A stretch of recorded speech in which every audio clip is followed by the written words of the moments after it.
Guy Joseph of the UWP still at 904. 11 of the 36 ballot boxes counted. 11 of the 36 ballot boxes counted there. So that's it coming in from the results, Tim. I'm sure we'll be having quite shortly new results for you. So projections made as far as active East is concerned, and both shown again winning by 640 votes against Marcel Fulgence. From a pollster's perspective, I don't think the winner of the election, the way things are trending right now, is in any question at this point in time. It's just be a matter of seat count, but it looks like it's going to be a Labour Party win overall for the election. We're just looking at those two seats that are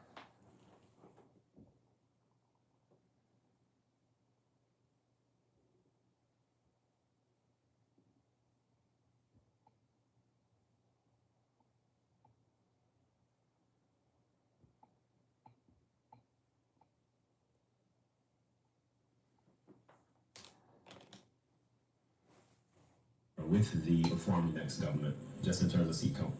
What's the Eric? That all indications are that the St. Michel Labour Party will be returned to power. Yep. Yep.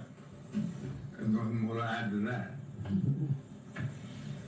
But I know it's early. It's not too early, in fact, for us to say what do you think you would attribute to the St. Michel Labour Party returning to office or retaining power? Sorry. I think Philip Pierre, I repeat, is the force. Philip Pierre is the kind of politician St. Lucians seem comfortable with. Politicians St. Lucians seem comfortable with. We've also conducted a campaign, and we won't go into the details of it all over again on election night. That's for another way. But their campaign was no different from what worked last time. It remains to be examined whether the United Workers' Party fought a campaign relevant to what the Labour Party was threw at them so successfully last time and was repeating it. That's what food for thought. I don't think there was any new campaign. Whatever was being said about Alan Chastney was merely being repeated, stepped up, and there was no real comeback. I mean, we talked about it.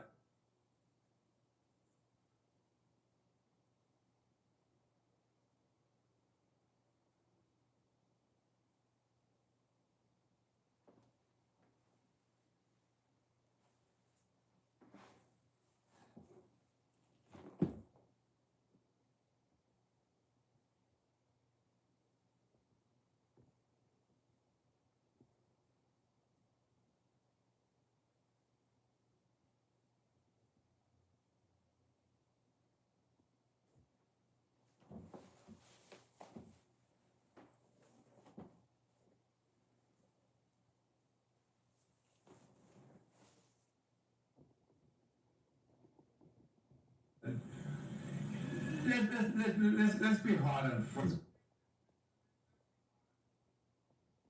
Or more strongly even than his own party. Right now he has a 1% swing positively, so he's improved slightly. Is that right? But not nearly what he would need to show that popularity. Whereas if I compare that with... But you're saying he's stronger this time. No, less strong. He's stronger last time. Yeah. My point. It's my point. It was the same campaign. Or marginally stronger. It was the same campaign against the same people. The campaign worked last time. It worked very well. And to my mind, it was never really fought back up. They didn't really fight back with the energy tenacity and pointedness as it required. I mean, we still are waiting for the to have the special prosecutor, which was the big thing of the last election. That should have been settled by election time, one way or another. So as far as those who want to think, you can think two ways. If there was anything, then they would have shown it up. But yeah, the others were all convinced it's a matter of time before the special prosecutor said that. So I still say that the campaign that Philip Pierre ran was slick. He had government on his side. I suspect it. And he utilized it. What's that? And he utilized it. And utilized it, yeah. He was government, but he determined when he was going to, even the decision to call the election day. He planned it. If you look at all the moves, he shifted gears as we went along. And his meetings all appeared organized to him. I mean, what is the Creole thing about Shebla? What is it? No, D double. Haitian, D double. Haitian, mais D double. Exactly. The man conducted a phenomenal campaign, and I believe I'm not even, except for one or two, I'd be bold enough to say they didn't win on their merit. They won on Philip Pierre's merit. I'd be bold enough to say that. Philip Pierre carried that election. And Alan Chastain may have had to carry that election too. That remains for analysis. But what does that leave Alan Chastain's future as the political leader of the United Party? Well, that's not for me, that's for the... Observers, we're just making observations, because if he led the United Party into defeat in 2016 and he was at the helm of the government permanently... Well, I'll put it this way, he will have to face that monster, the chimera, of giving it up. He lost two straight elections badly. Yeah. I think it is, he having to give it up is inevitable. Yeah. It's inevitable. Exactly. Yeah, it goes without saying. Exactly. It's inevitable. And whatever problems he presents as leader of the party will be there no matter what. Yes, he wants But what are their leadership choices? I mean, if he gives it up, and you were saying he has to give it up, and it's not that I disagree with the point about losing 2 elections and losing them badly, but who's there? Who's going to be in parliament with him to be able to be an alternative leader? That's still a question mark. Well, it may be somebody coming out of the blue. Somebody new coming altogether. Reminiscent of what, 1997? 87? Kenny Anthony. Yeah. It may be somebody coming out of the blue. And did that person have to advocate for their own party from outside of parliament? Maybe that person direction, is already on the periphery. Mm-hmm. Maybe that person has already made a mark. You know, obviously I'm thinking names are running through my head. I don't want to mention them, but I don't think Alan has much choice to have won elections so badly last time, and perhaps lose it even worse this time. And he's been Prime Minister already. He's had his time. And yes, he had his turn. So, but if only, no, it's not advanced, Philip deserves congratulations like hell.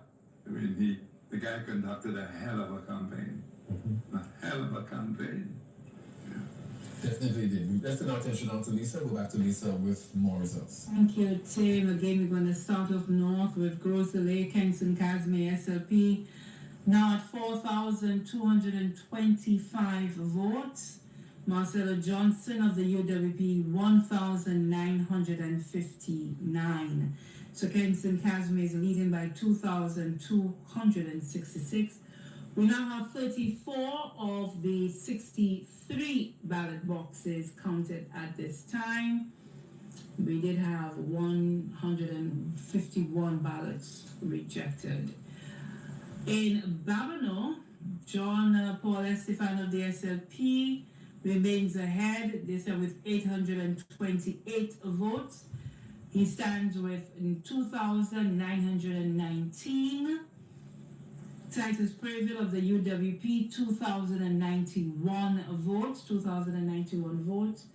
26 of the ballot boxes counted out of 33, so definitely we're entering into the home stretch there. Down in Castries North, Brenda Edwin of the Independent, 7 votes. John Stephen Favre of the UWP, 1,236. Stevenson King of the Blue Wave Independent, 2,277. Gina Matthew of the NCP, 19 votes, and Marcellus Steed, 19, the Independent, 19 votes as well. So 20 of the 30 ballot boxes counted already. So we too are heading into the home stretch for that. We do know that the projected winner in Castries East is Philip J. Pierre. Perhaps I could still give the count. Peter Chico, UWP 1,110. Philip Pierre of the SLP 3,871.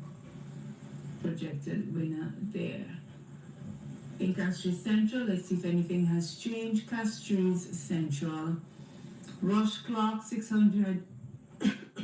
Pardon me. Rush Clark of the UWP 686.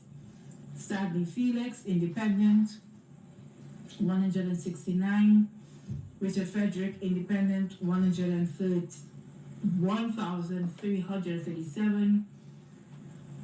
Andre Matthew, 10 votes. 15 ballot boxes counted out of 24. Back to you, Tim. Thank you very much, Lisa. And again, we're seeing that the SLP candidates continue to maintain their lead, and the projections are that the Lucia Labour Party 4 seats to the UWP 0, and independent candidates 0 as well. So we have still a number of seats to call just for.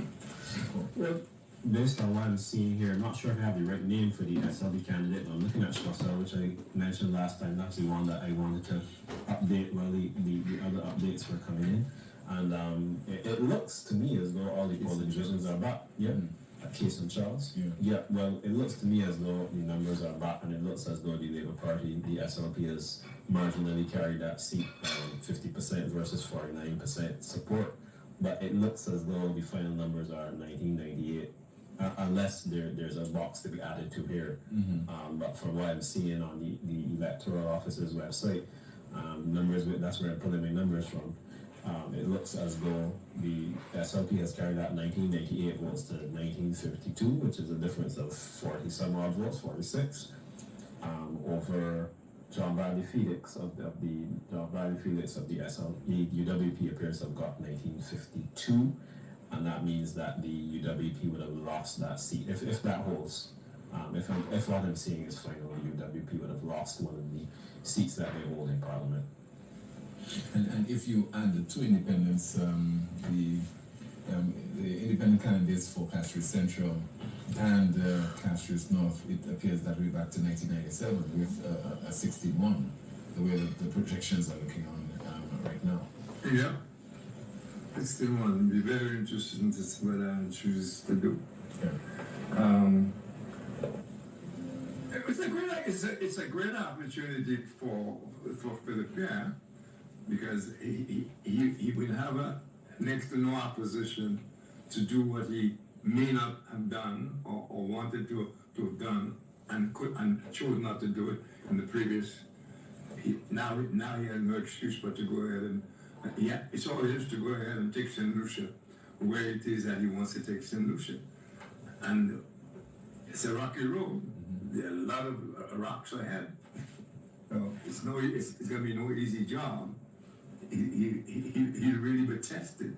But based on the election results, we can say that people are behind it. And also with a 61, a lot would I mean, because remember the era of Dr. Kenny Anthony, 16-1, then a lot was expected of him in terms of his legislative agenda, you know, taking on bold steps. Reforming the Constitution is one thing. You know, whether we decide to have fixed dates for elections, the power of recall, because that is something that we've been looking at for a very long time. For his own legacy, the Prime Minister is going to have to lay those down. Okay, we have the library results, some results to share with you regarding Alva Baptiste of the SLP, 595, Laura Shapierre of the UWP, 131, 464 lead by Mr. Alva Romanus Baptiste. So, I mean, library has always been a stronghold, your hometown. No surprise. A stronghold of the St. Lucia. No surprise there. But definitely with that kind of mandate, Corey, the pressure is normally on an administration to deliver with that kind of mandate, if it is indeed 15-2 or 16-1. Well, they've done it, they've defended it, they've shown us electorally now that they can come back and still have that, well, increase on the support from 2021. So, I mean, the electorate, logically speaking, would have changed the government. When the government changes, they're testing out, they're putting you in there, but, you know, we're going to wait and see how you do this first term, and then we will let you know in 5 years or whenever the election is, how we think you'll perform, and the numbers will bear that out. The numbers aren't going to lie to you. And this time around, you're saying that they'll be given a strong mandate. They were given one in 2021 when people would have been less sure what they're bringing to the table. This time around, they would have seen for the last 5 years what they've brought to the table, and now they're showing in terms of support that they can improve. Okay, what we're seeing on screen now is the St. Lucia Party winning 7 of the island's 17 electoral seats, 0 to the United Workers' Party, and also 0 to the independent candidates. I think we have about 8 independent candidates contesting this year's general election. That in itself is very interesting, having some 8 independent candidates contesting the elections this year. But going down the road, Rick, the way forward, I mean, for the St. Lucia Party and regarding its future, with the Prime Minister being, 71 years old, and 5 years from now being 76, you have to look to a successor as to who will be replacing him. And you could think of a few names down the road. I don't know if you want to venture there, but clearly, political parties in St. Lucia, they have not been doing too well in terms of having a plan to, succession plan. I've never been a believer in the succession plan thing. I think leaders emerge of their own steam. Succession plan means you have a duplicate of the sky. I don't think that's what we need. We need new ideas. We need people coming up with new vision for the country. The world is changing rapidly. They have to come with their minds adjusted to those world changes. We can't be thinking as we thought before and simply put a coat of paint on it. It's a totally different world. We can't, it's not just a building, repair it. We have to have that vision. Of course, our situation is such that we're always in beggar mode, really, when you think about it. I remember I interviewed John Compton once, and I said to him, I know what it was, I don't want to go into it. And I said to him, he said, we were talking about whether he was going to go with Taipei or Beijing. And at the time, he was misled. He thought that he could pick from either of them, that Taiwan was part of the UN and all. He was wrong on that. And anyway, it came to the bottom line. I said, well, who are you going to choose if you win? And he said, well, whoever gives us more. And I said, but there's a name for that. And he said, yeah, and it's prostitute. And that's what we are. he said it cynically, and a guy who'd been there a long time, who came back and almost moribund. That was the guy who was talking to me there. And I figured too, he had license, he felt licensed to speak his mind as crudely as it chose. And that's where I feel now. St. Lucia has got to make up his mind, having returned the government, obviously they're happy, satisfied with the government. St. Lucia as a people have got to start thinking where it wants to go and to depend on its elected parliamentarians to take it there. I don't think St. Lucia, and especially the younger St. Lucian, can look to any politician right now to have the vision, because I don't know that anybody really knows where we're going right now in this world. I'm not sure. You hear Musk talking one thing, you have people like that talking one thing. We have on our doorstep a possible war. Are we prepared for it? Have we been thinking of this at all? What are we going to do if in fact Trump's activities cut out tourism even for a few months? What happens to us? You know. So it's going to take a lot of thinking, and I hope the government will. Such brains as we have, such thinkers as we have in the society, they're going to hook into that, as opposed to, look, I'm the minister, I'm the this, and I know everything, which is what we've had. But with such a kind of mandate, what does that leave us in terms of ensuring that certain safeguards are put in place so that there is an abuse of power by the government with that kind of majority? In the case of Barbados, it's the same thing with having won all 30 seats, right? What are the safeguards?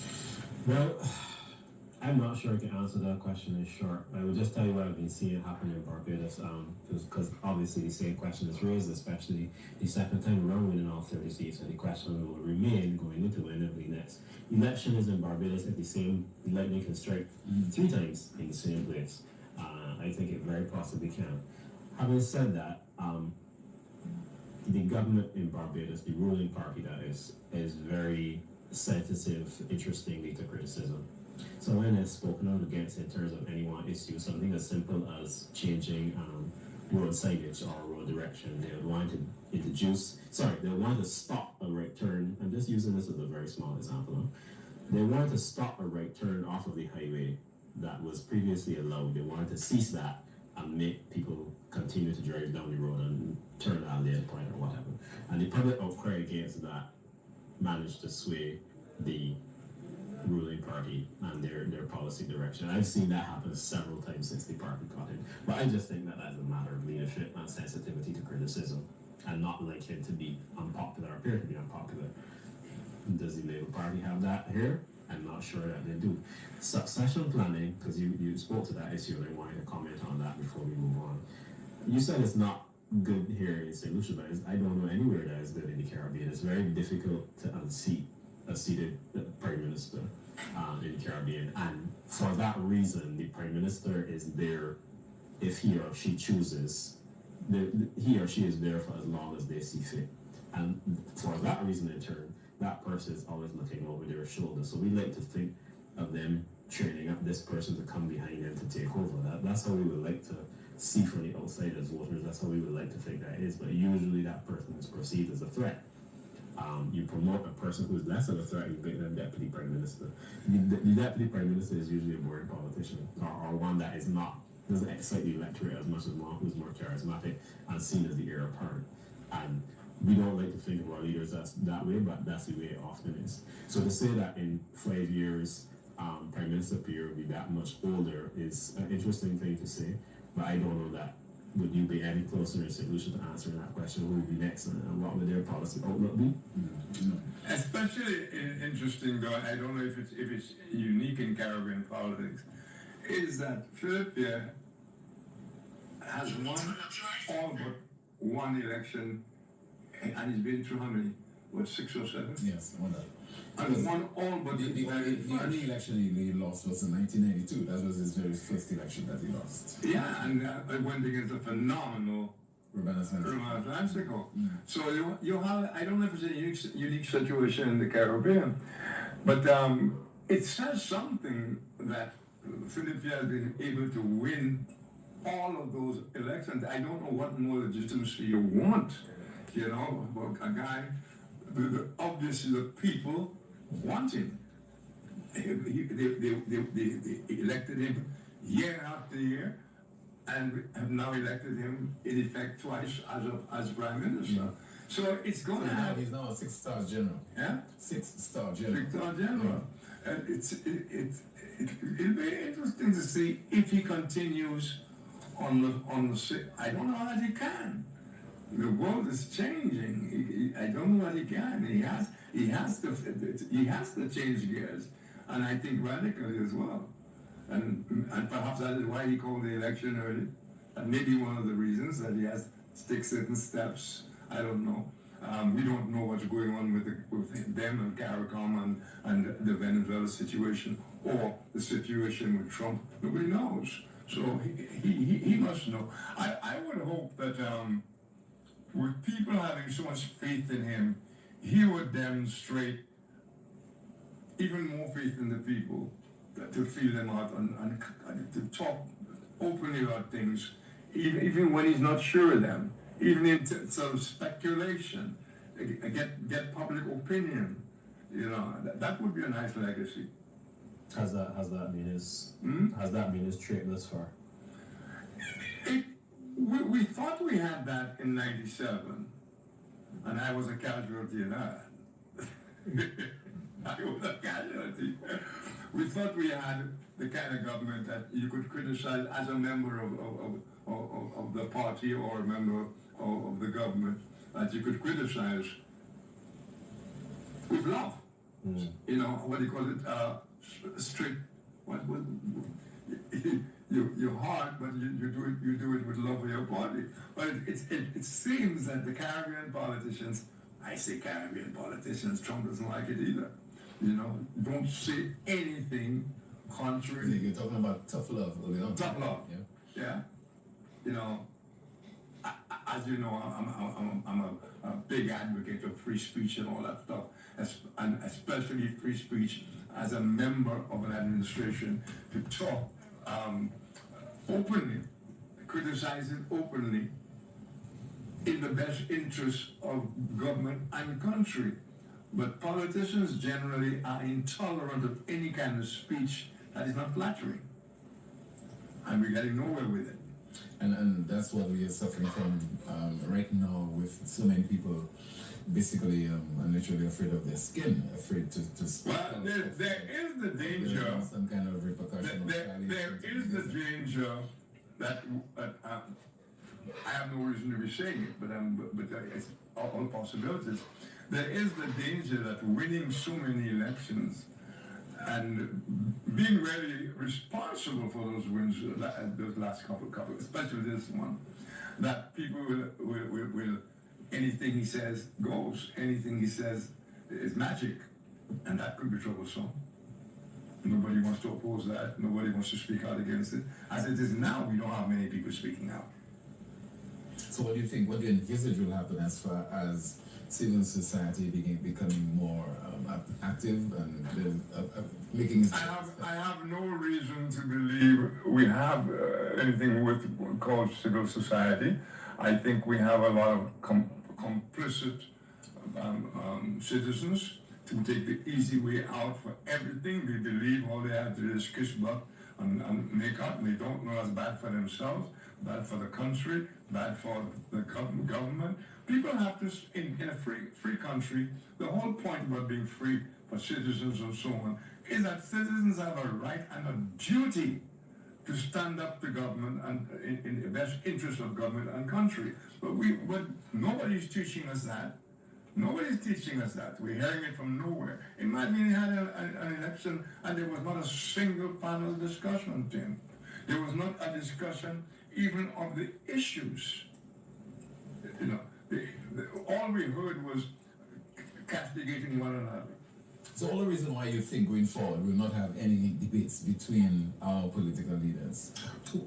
Whose responsibility is it to organize the type of panel discussions that you're talking about? The what? You talked about panel discussions and they didn't have any, but whose responsibility would it be to put one together? It would be for the citizens to do that, really. But I'm saying the citizens have formed an impression of the atmosphere we're living in, and so everybody's quiet. Nobody. But one another, even though you organize a panel discussion, does not mean that the candidates should avail themselves of the opportunity to participate in it. As has been the case over several years now, the talk of having debates between the leaders of the two main parties, and it has just remained hot air, just talk, and nothing tangible. Did you want a panel discussion with the candidates as part of it, or just citizens? No, I would prefer citizens.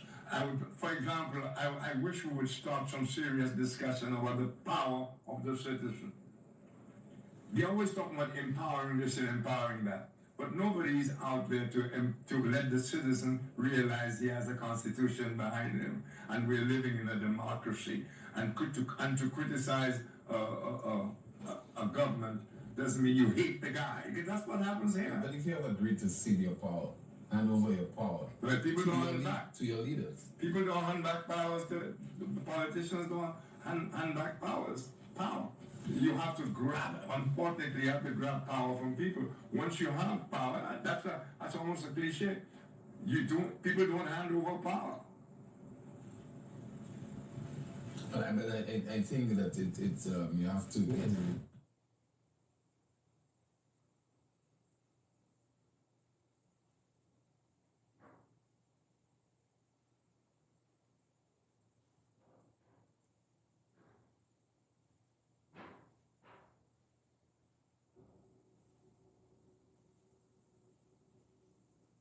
We have to wait until we get all the results. We have more results. We do have some results coming in. From Castries Southeast, Lisa, you are here for the Senator Labour Party. 1,490 votes at this time. Guy Joseph of the UWP, 1,114. So we have 14 of the ballot boxes counted out of 36. Let's look at what's happening in Miko South. Alan Chastney of the UWP remains ahead at 1,872. Chandelier Raxon of the SLP, 1,298. Let's head into Grosley North, or the north section of the island rather. So let's look at Grosley. Pardon me. Kenson Casimir of the SLP is now at 4,964, and Marcella Johnson of the UWP is now at 2,333. 41 of the 63 ballot boxes counted. Over to you, Tim. All right, thank you so much, Lisa. There's lots of some more results there from Rosalie that we get again for our conclusion that Vincent has made as one seat. We are waiting for that might be an experiment. I mean, anything is possible, and as you said earlier on, rightfully so, that leadership has been emerging. It's not a case where we determine who, this would have a practice of paper and a name to it. It is something that you have to earn as well. We don't know how we did make it to the gap in that. With all the you could see he was working in the champion. It's got a sheep to be everywhere. Yes, he seems to be everywhere. I wish it straightened out. Lucia has a word. I wish it for the good of us, but I wish it do that. Because if he does that, that's satisfaction. Has a future. That appears to be the norm that once people, and certainly like public office, there are allegations and everything. Because of the environment in which we are existing, where that kind of attitude is unexpected of you, where you come up front and you make certain declarations and you honor certain people of the country, that they certainly would respect you for that. Exactly. But it appears that in this neck of the wood, it is not necessary. It's not necessary. It's not necessary. People again. People again. As a matter of fact, if you cast aspersion, if not cast aspersion, like just many ask questions, people take this. They take it as casting aspersion. Yeah, casting aspersion. Or it's an accusation that you make. And yet you have, I keep repeating it, you have Kenny Anthony winning and winning every election. And among the first things he says in Parliament is that we are too free with our vote, that a candidate has to stand essentially naked before the electorate. And you can ask questions, even went so far as to say, even if you've been to court in a particular thing, there's still the elector has the right, the duty to question you on things that they may not be satisfied with.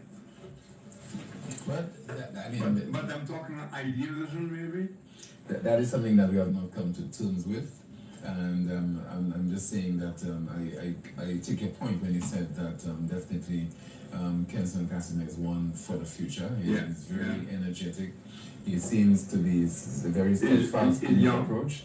Steadfast in his approach and very determined. He almost comes across as a seasoned politician. And what you could use for him is precocious. I mean, for his age, for his experience, I think is very much advanced in terms of the politics of the country. Because no one ever expected in the first place that he would have defeated Leonard Spider-Man in the last general. By how many votes?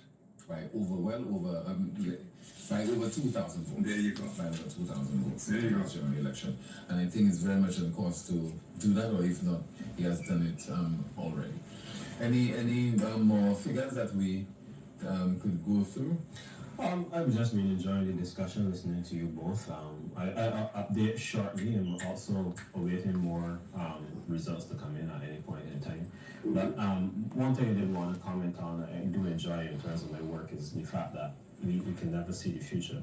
And it's always interesting to reflect on things 5 years down the road, or even 10 years down the road, that we were saying and say, we didn't see this thing coming, or we could not have imagined this eventuality 10 years ago, or what have you.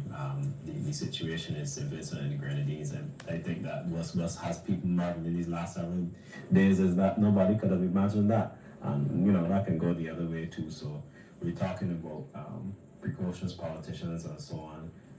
I wouldn't be ready to say anything on that one way or the other. However, I just say, you know, in politics, expect the unexpected, and you know, what was it? A day in politics is like 1,000. I forget the saying, but it really is true. That really is how things bear out. The average person doesn't pay that much attention, but for me, that has to for my work. It's always interesting to see how politics develops in unexpected ways, and in that case, there's some people that benefit from it highly, and there's some that come out as the losers. And I don't think that UWP supporters, this is outside of the party now, the support on the ground would have imagined tonight turning out the way that it has. I think they would have wanted a better result for the country in terms of how they see the country. And I think that the moderate voter in St. Lucia, who can go either way, would have wanted to see a stronger opposition either way, whether it was going to be UWP or Labour Party. I think they would have wanted to see a more even balance in terms of seat count and popular vote as well. I think I see some results on the screen that says that the St. Lucia Labour Party 8 seats, to the UWP's 1. I don't know if you have any more information. To the UWP, the UWP is 1. Nico South has been called for as Shastney for the UWP 1 seat as well. And for the SLP, then North, Nico North, therefore South, Choiseul, Soufrière, Ansari Canaries, Castries South, and Castries East have been called for the St. Lucia Labour Party at this time. Castries Southeast. So you're calling Castries Southeast as well? Castries Castries, no, not southeast, my apologies, it's Castries south. Okay, Castries south. So it's 9 to the St. Lucia Labour Party. 8. Well, what I'm seeing on screen right now, it's 9. I don't know if we have made an error, but clearly what I'm seeing is 9 and 1 to the UWP and 0 to the independent column. Yes, based on where we're seeing the numbers so far, I don't have any reason to think that one is going to go But past then that. Babino is now called for the SLP. SLP, so we don't have a reason. That surprised me. And this goes back to the trends that I was speaking to earlier in the night, that it did not look trending ways like we're going to see that strong performance from the UWP that would take them beyond what they were able to do in 2021. So they've now done, for all intents and purposes, less well than in 2021. So they've regressed. So it's 9, 1, and 0. I will continue our election coverage right here on DBS television.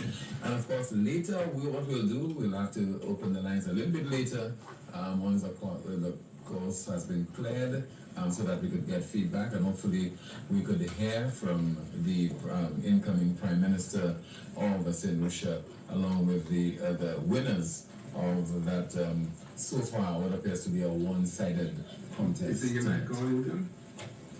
You never know. You never know. But definitely, so far, I'm sure for many people that's not what they expected, a lopsided victory for the St. Lucia Party. Yeah, it's worth commenting here on our electoral systems in the Caribbean, this first past the post, because we go into these elections saying it's so close, it's too close to call, and we expect that, in a 17-seat arrangement that we're going to come up with, 9-8 or something like that is going to be almost close to being a hung parliament if you had an even number of seats. However, the outcome then appears to be so far from that in terms of seat count and what we have to expect in parliament for the next 4 or 5 years, and it looks like really a landslide victory, as opposed to we went into the election thinking it was going to be a dead heat, which is why I in my line of work always have to deal with what is actually there. I have to deal with numbers, I have to deal with truth. I can't afford to make calls based on feeling. Well, we continue with the results, and of course with our broadcast at this point in time. But Rick, clearly the St. Lucia Labour Party is very much on course to win the island's next general election, and the UWP is headed back to the drawing board to make some serious soul searching and to consider the way forward, because it is one of the two main political parties in the island. Know that we not want to see them totally disappear from the local political landscape, because clearly that is part of the democratic process. When the people speak, you move forward, you dust up yourself, and then you decide the way forward, because you can remember what would have happened to the St. Lucia Labour Party in 1982 and subsequent general elections in St. Lucia. Okay. Yeah. Yep. But you see? No, I think that from here I'm going to have a look at Castries Southeast. Just looked at Dennery South, and that one still, to be perfectly honest, appears, I see one polling division missing, which is 01 in Dennery South. And technically speaking, the results are still quite close in that constituency. That's in Dennery South. Dennery South. That's one that the UWP, technically speaking, could still win with one polling division outstanding. So I'm going to keep an eye on that one going forward. It was also looking at Castries Southeast, but I'm not able to speak to it one way or the other. So I'll try to update my numbers before we come back. Obviously, Rick, with regard to what we are saying so far, 9 to the St. Lucia Labour Party and 1 to the European. Who knows, it could be, at this point in time, in terms of projections, one certainly can add probably more seats to the column of the St. Lucia Labour Party.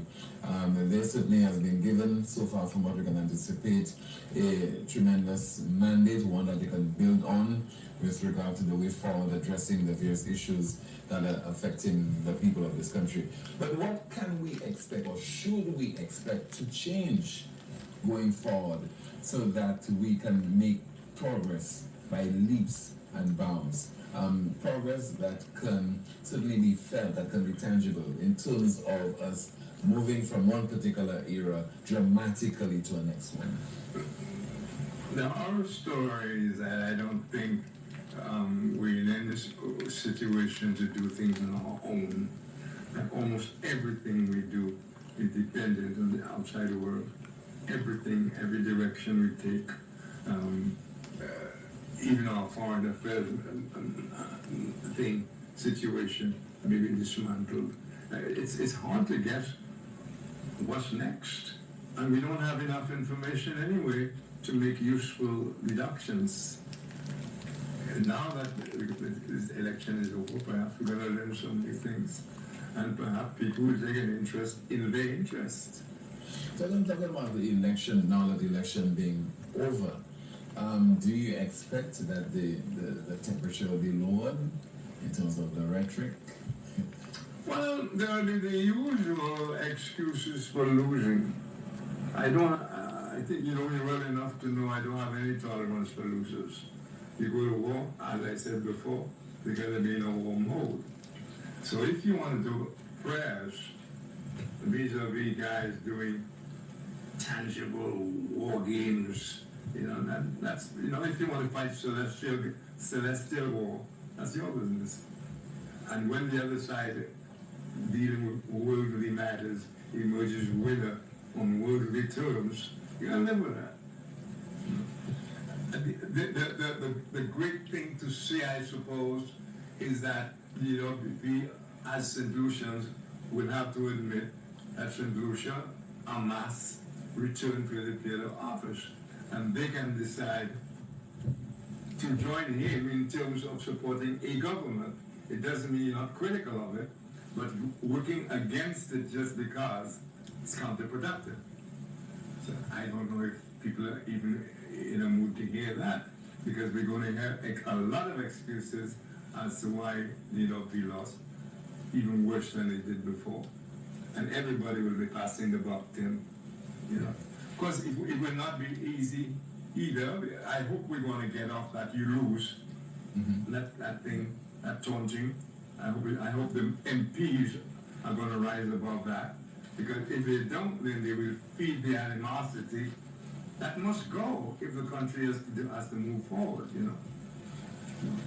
Well, obviously, we have to wait to see what exactly will happen in terms of the behavior of our politicians.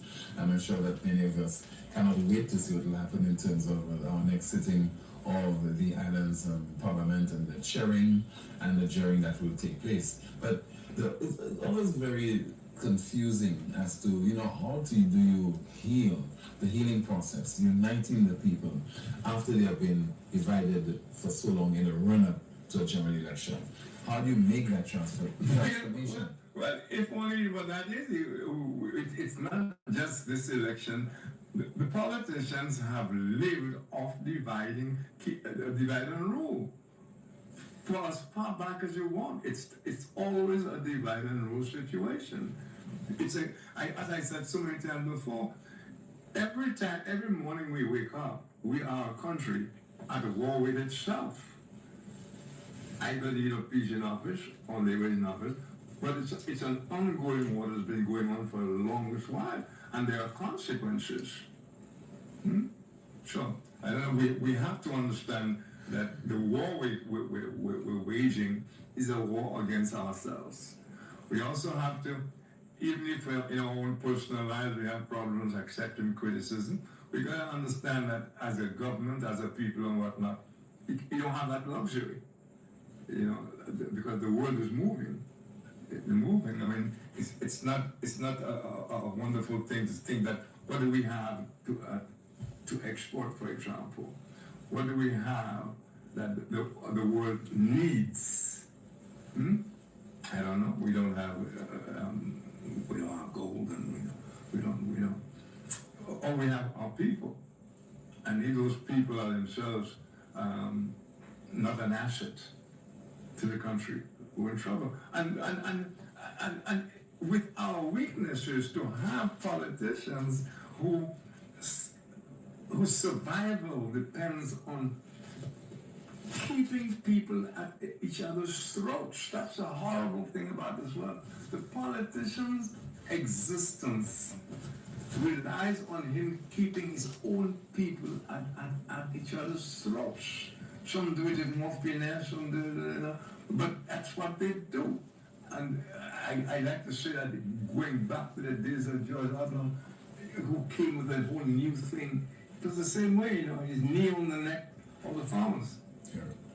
And it's always the poorest of the poor that they all like to talk about, which I suspect they maintain almost like in a zoo, to have them there so you can just step on their neck. Because the greater numbers of poor people you have and deprived people you have, the more victims, the more jugulars to suck on.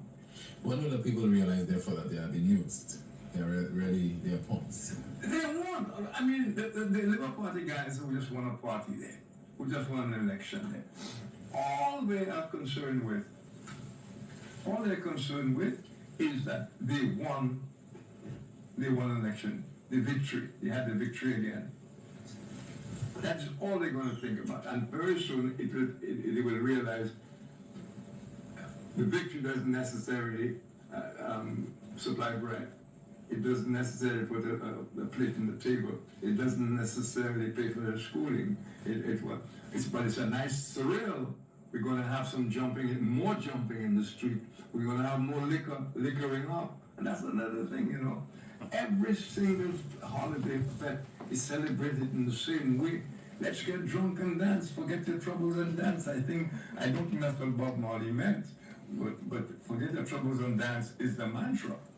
But I think it's also a masterstroke, this arrangement between the two independent candidates and this Lucia Party. I'm talking about Stevenson King. Well, I don't consider those guys independents. Nobody does. Mm-hmm. So I don't talk about them. I just think Philip has got to make up his mind what he's going to do about Richard Frederick.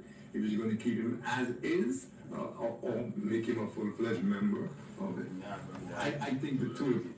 But does it really? Doesn't really matter? Well, it matters from the point of view that it's ridiculous. Everything about the two guys is Labour Party. They share the same cabinets. The Prime Minister gets on stage and says, Labour Party vote for these guys. What would make it different if they were actual members?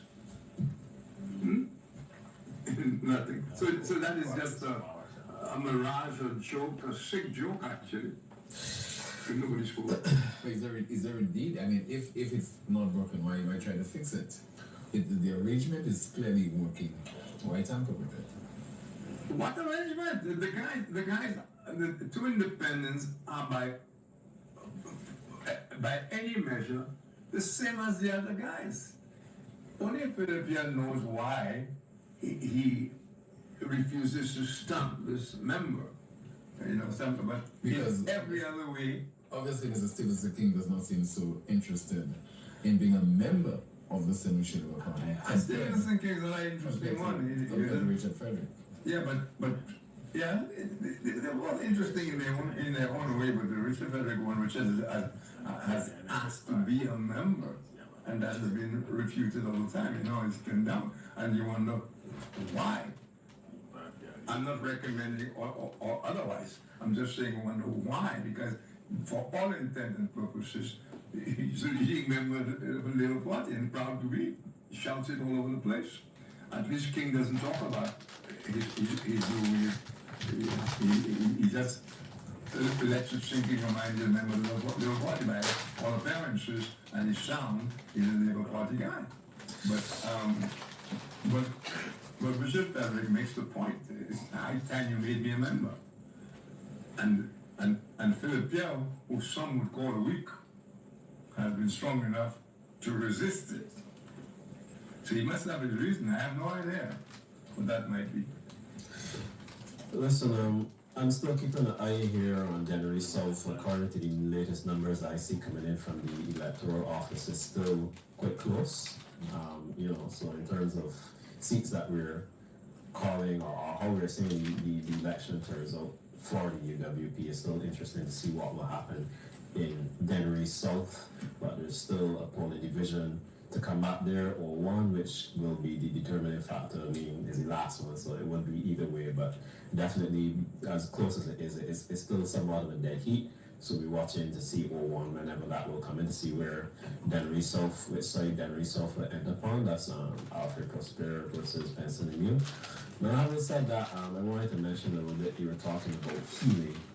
And I always think healing it's a nice thing to talk about, and I think that our voters like to think, having had this quote-unquote hard-fought election and mudslinging and barbs thrown from one side and the next, we like to think about healing once the election is done. But I do think that is, it will be lazy of us as voters to look on at the politicians and say the same politicians are now going to get up and be the ones to lead us towards healing. I think that if we look at our Caribbean countries and we pay closer attention than we do on average, then we will see that there's schools of thought prevailing at any one time. There are policy directions that are prevailing at any one time, even if that policy direction appears from the outside to be chaotic, it's still a direction, and you have to observe it in that way.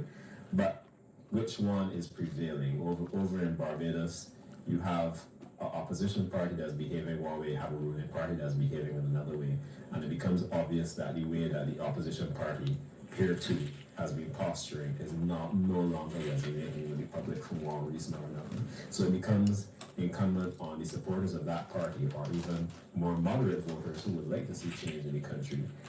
Whatever we have been doing or how we've been approaching it is no longer in tune with where St. Lucia is now in the present moment. You can't be pie in the sky and say where you would like it to be. You will have to say where the country is now. And if you want to quote unquote heal, I don't think it will be actual healing, but I think it will be figuring out how to approach issues that are of importance now in a way that can resonate with people and can keep them front of mind to the same politicians as Rick was talking about earlier. If the issues are being swept under the rug, how do we keep issues that are important to the whole country front and center in a way that they have to be dealt with? There have to be ways. You have to come in a different way. If that's not being done, you have to figure out another way that is going to be in tune with the way that the country is trending as a whole. Rick? We've had elections, like you said before, where the opposition ended with one individual. Yeah. Well, Ballanchancellor decides he has won twice, he's won his seat twice, that the problem is not necessarily him. Well, he can always draw that conclusion. But clearly, when we look at it from the perspective of what Corey, I think you were saying as well, it boils down to the level of influence of a political leader. Because if you're a leader, carries his party. Okay, so government people tell you that you determine who is the prime minister by the majority of the elected MPs in parliament and so on and so on and so on. Yeah. Okay, we have some results. Let's go back to Lisa Joseph. Guys, we now have Vehicle North being called for the signature Labour Party. Lucia Baptiste pulling ahead with 2,174 votes, and Calix Xavier of the UWP amassing just 811 votes. So VA4 North has now been called for the St. Lucia Labour Party, now with 10 seats. So it's 10 seats to the St. Lucia Labour Party. And 1 for the United Workers' Party out of Miku South. Right.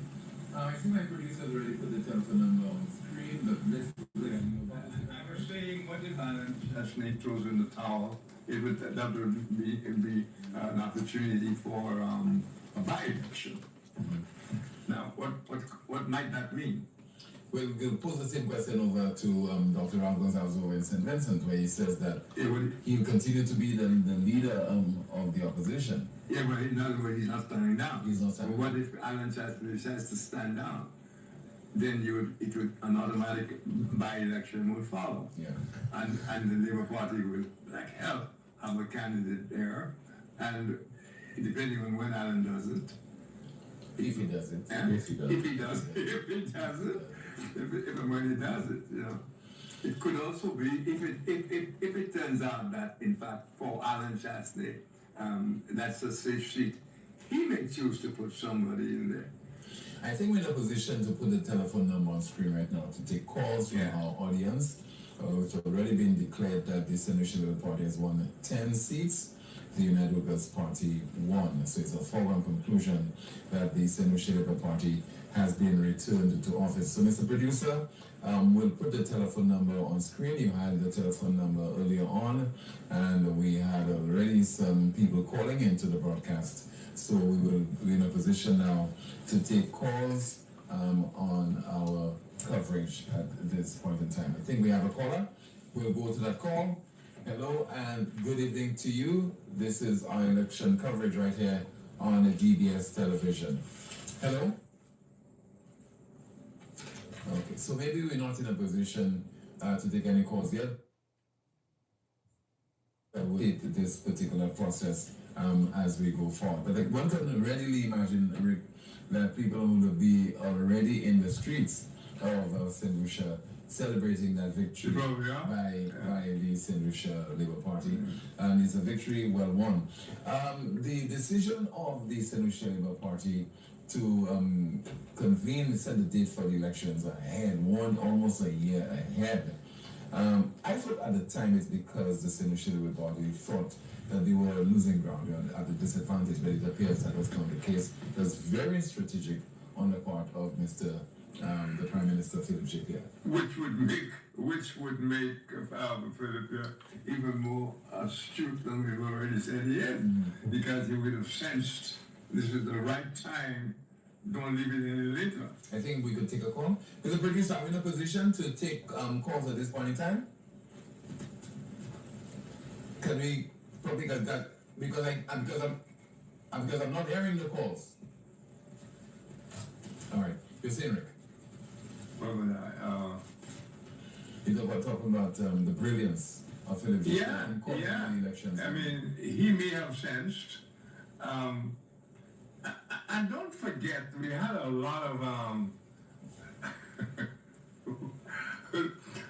those people who crossed over. I'm sure they didn't cross over. No, Mr. Producer, you have to facilitate us, please, because the phone is ringing and we're not hearing the calls, please, so that we could have them on the air. Go ahead, Rick. The people who crossed over, I suspect they were not without information. Right. You have a call. Hello, good evening to you, newsmaker. I almost said newsmaker. I have election coverage. Go ahead, please. Yes, I would like to speak to the talk show. Hello, good evening to you, caller. Yes, hi. Is that? Hi, Tim. Yes, good evening. Yes, hi. Let me mute my TV 1 second. Okay, the caller is Yes. picking up. Hello? You heard me? Yes, go ahead, please. Okay. So what I'm trying to say is that basically, if the message is being sounding loud and clear, right, that most St. Lucians that are, call it die-hard UWP supporters or UWP supporters at heart, right, and they decide, okay, I am not voting, right, this round of elections based upon that Alan Chastity is the head, right? And they want somebody else apart from Alan Chastity. And people like me chose to abstain from voting just because, to me, voting for my UWP candidate is like aiding and abetting Alan from being Prime Minister. You understand? So to me, like, I choose to abstain from voting because it wouldn't make sense. Because it's like, if I vote for my particular UWP candidate, it's like adding an extra vote for Alan Chastity, and I do not want that. And if you went around the island asking people for their opinion based upon who they would prefer or what party they would prefer, that's what was almost everybody's concern. It's like people made the statement in the sense of like, if Alan Chapman steps down today or tomorrow saying, well, I'm no longer the political leader, everybody else they can put in. I believe that the UWP supporters would have supported that candidate, but a lot of UWP supporters are frustrated with Alan and they realize that Alan is the actual Q in the group. That's why they either do not vote or most likely voted the other side. And that's why we have that kind of scenario where it's actually 10-1 right now. So that's just my 10 cents. Okay, sir. Thank you so much for investing your 10 cents on us on the broadcast. Your question, We have another call. Hello, good evening. Election 2025, your vote, your voice, your vote. Hello. Hey, Tim, panel Rick, all of you here. Hi, good evening to you. Oswald Augusta. Tim, yeah, Tim, let me tell you something, Tim. I'm trying to find out something. What's the statistics? How many people actually voted this election? From what you currently have here. How many people voted? I don't know how many voted. We're trying to get that figure. Yeah, we don't know how many people voted. Yeah, because going straight, it looks like less people voted than last election. Mm-hmm. Which is giving a clear picture of what should happen. what is the clear picture of Yeah, that? it's Well, you know, I don't like to rub I don't like rubbing salt in You you. kick a man when it's down. I mean, no, But here's what I'm thinking.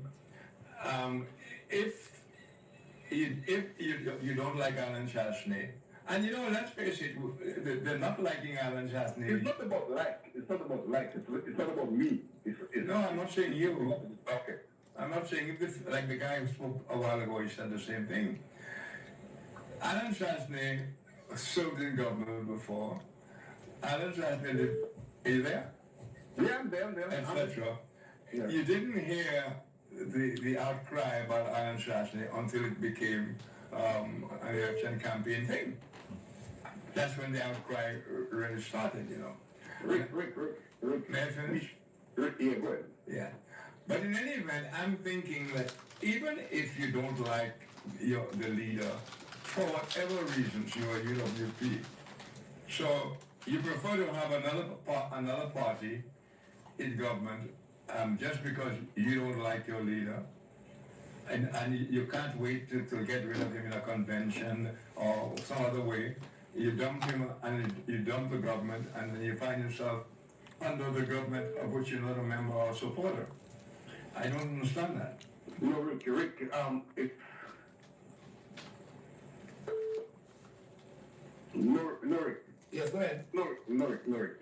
You said it badly. Rick, from the 2021 elections, the party losing as bad as the United Workers Party has lost that election. First thing you would have done is rebuild that party. Try to resign and rebuild that party. Everybody come on the clear. You know, you're down. But he didn't. Never happened. Didn't Alan resign and his letter was not his resignation? I rather not go into comment on that. Okay, I mean, I don't know that for a fact either. I don't know it for a fact either. But the United Workers Party needs rebuilding, and it should have been done since the last election. Tim, nothing, and I made a statement a few days ago, you know.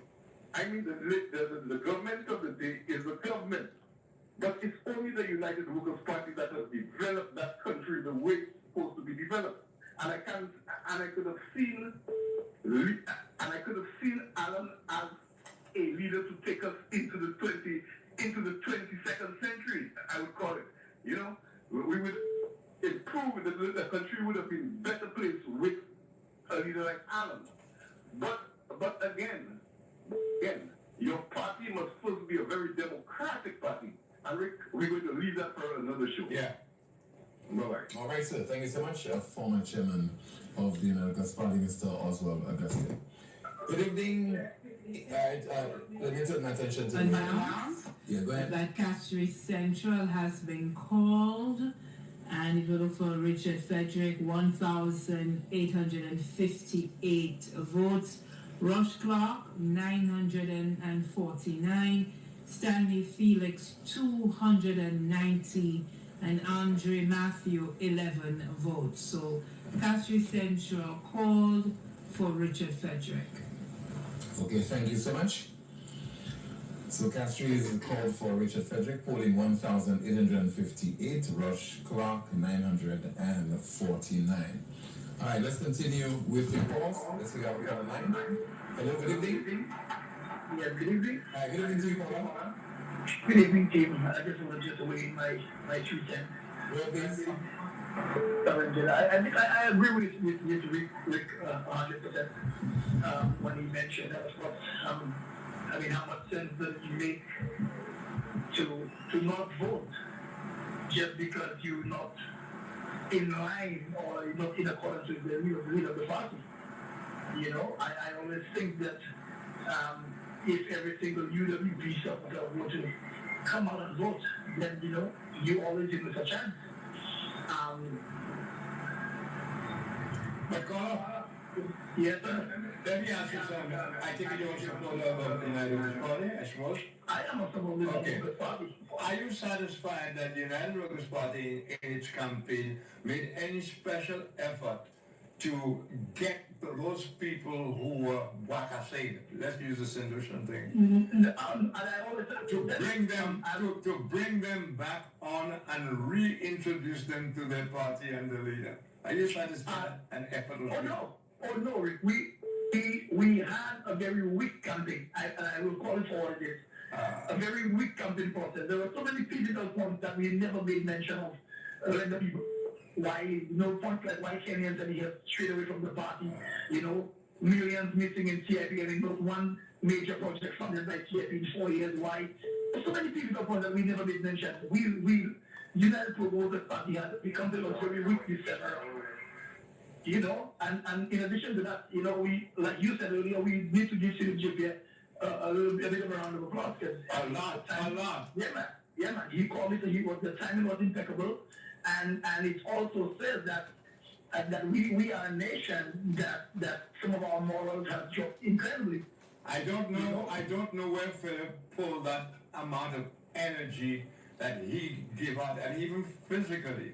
I know the man, and we all saw him on TV. At his age, this guy was, he knew it all depended on him. Yeah. You know, Definitely. Yeah. Definitely. And that was visible evidence. Yeah, man. Yeah. Yeah, You gotta give him credit. Yeah, a lot of credit. Okay, thank you so much, caller. Thank you. We have to go to some results. Go ahead, Rick, and Lisa. Castries Southeast has been called. Castries Southeast has been called.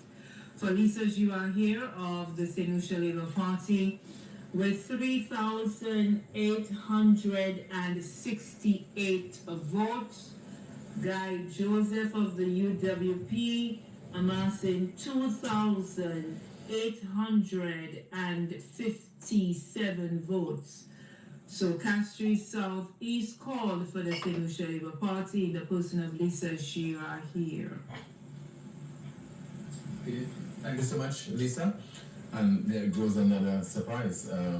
Yes, he lost the last time around, but some people had hope. I want to tell you, Tim did my surprise, and I was not surprised. You are not surprised? I'm not surprised. Okay. And I must tell you why.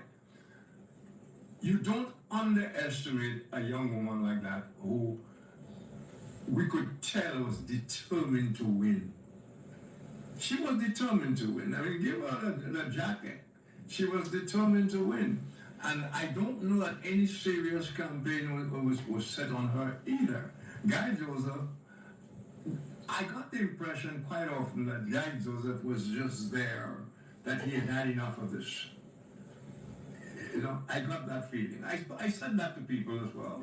You know. The producer is also saying that Kenson has... Grosley has been called as well for Kenson Casimir. Grosley called. Kenton Casimir amassing 6,757 votes. Marcella Johnson of the UWP 3,223 votes. The call being made for Kenton Casimir of Grocery. All right, thank you so much, Lisa. So if you're just joining us, Grocery has been called for Kenton Casimir. Now in the SLP column, 12 seats, the United West Party 1 and Independent 1. But you know, the other interesting question is how does Alan Chastney, with all the stuff that's said about him and everything else, go up against a campaign like Harrison with Heritage? She's from there, and they played on the, I am one of you, he's not one of us, and he wins that big against there. He is the one left standing, the main target, the only target of the Labour Party. He remains standing there. What does that say?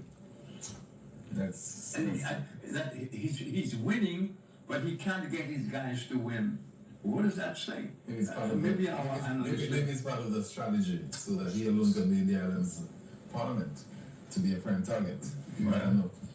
Maybe like being a prime target. We have a call. Good evening to you. You're on the air. Election day 2025. Your voice, your vote. Good evening, Tim. Good evening. Mr. Rick Green and Corey. Hello. Corey. I must say that of course I've been following the politics. I've been following the show, social media, and I thought to the prior side to be 10-8, 10-7 or 9-8. That's why I thought. Well, that the prediction was wrong, and I'm humble enough to accept that. But I think that election, the campaign was in Alan Chastney and Guy. That was a national thing. Chastney. Okay. Chastney escaped 15-2 because come back to Bradley last time for clinching that silver seat. But Chastney won because I think Microsoft is the capital of Flago, right? And I thought that Chastney should have allowed somebody else to have led the party. All right? New face. Let me ask you something quickly. Why is it that the party members always have this party stalwarts and so on, always have those kind of things? Why don't they do that in before the elections and insist on this one? Why? Okay, there's been a bloodbath. Okay, There's been a conclusion. There's a conclusion here. Let me answer you. Yeah. Let me answer you. I think I'm not a political analyst, but I think a lot of the stalwarts took a step back because of whatever led to be Alan's one-shot mind and what he said goes. So a lot of the stalwarts took a step back and decided and allowed him to go ahead in his bricks couldn't only battle at full speed about bricks, and so they didn't take a stand. Sometimes you don't listen, you have to learn the hard way. Yeah, but who's learning the hard way? Him? Alan Chastney. Oh, him. What about the people who are not subscribers to the Labour Party philosophy? What about them? What do they get? No, Rick, I don't understand your question. I'm saying to you, okay, so you don't like Alan Chastney, so you put the Labour Party government in office. No. Some people voted. No, I'm saying by not voting, you put them in office. I'm saying well, if you don't like the Labour Party, why are you putting them in office? No, well, Rick, they're saying, you fighting runs away, little fighting, they thought they could survive, taking a beating from Labour and to fight another day. That's more or less how we saw it. Well, yeah. Okay, Paula, thank you so much. All right, thanks. We continue to take some of your calls. Good evening, Election Day 2025. Your voice, your vote. Hello. Hello. Hi, good evening to you, caller. Good evening to you, caller. Go ahead with your contribution, please. I'm still saying, you're going to begin to another caller. Yes, caller, you're on the air. All right, okay. I would like to make an opinion of a young man growing up, following politics, and to me, it's about time that we give Jack his jacket. You understand? And I believe that that you will know that the UWP party is not the UWP party back in your time. And Mr. Philip J. Pierre and his party has been giving results. And I would just like to just give that opinion. Other people may disagree, but that is my opinion. And I just like to make that statement. Have a good night. Okay, you too, sir. Thank you so much for calling. We have another call. Good evening to you.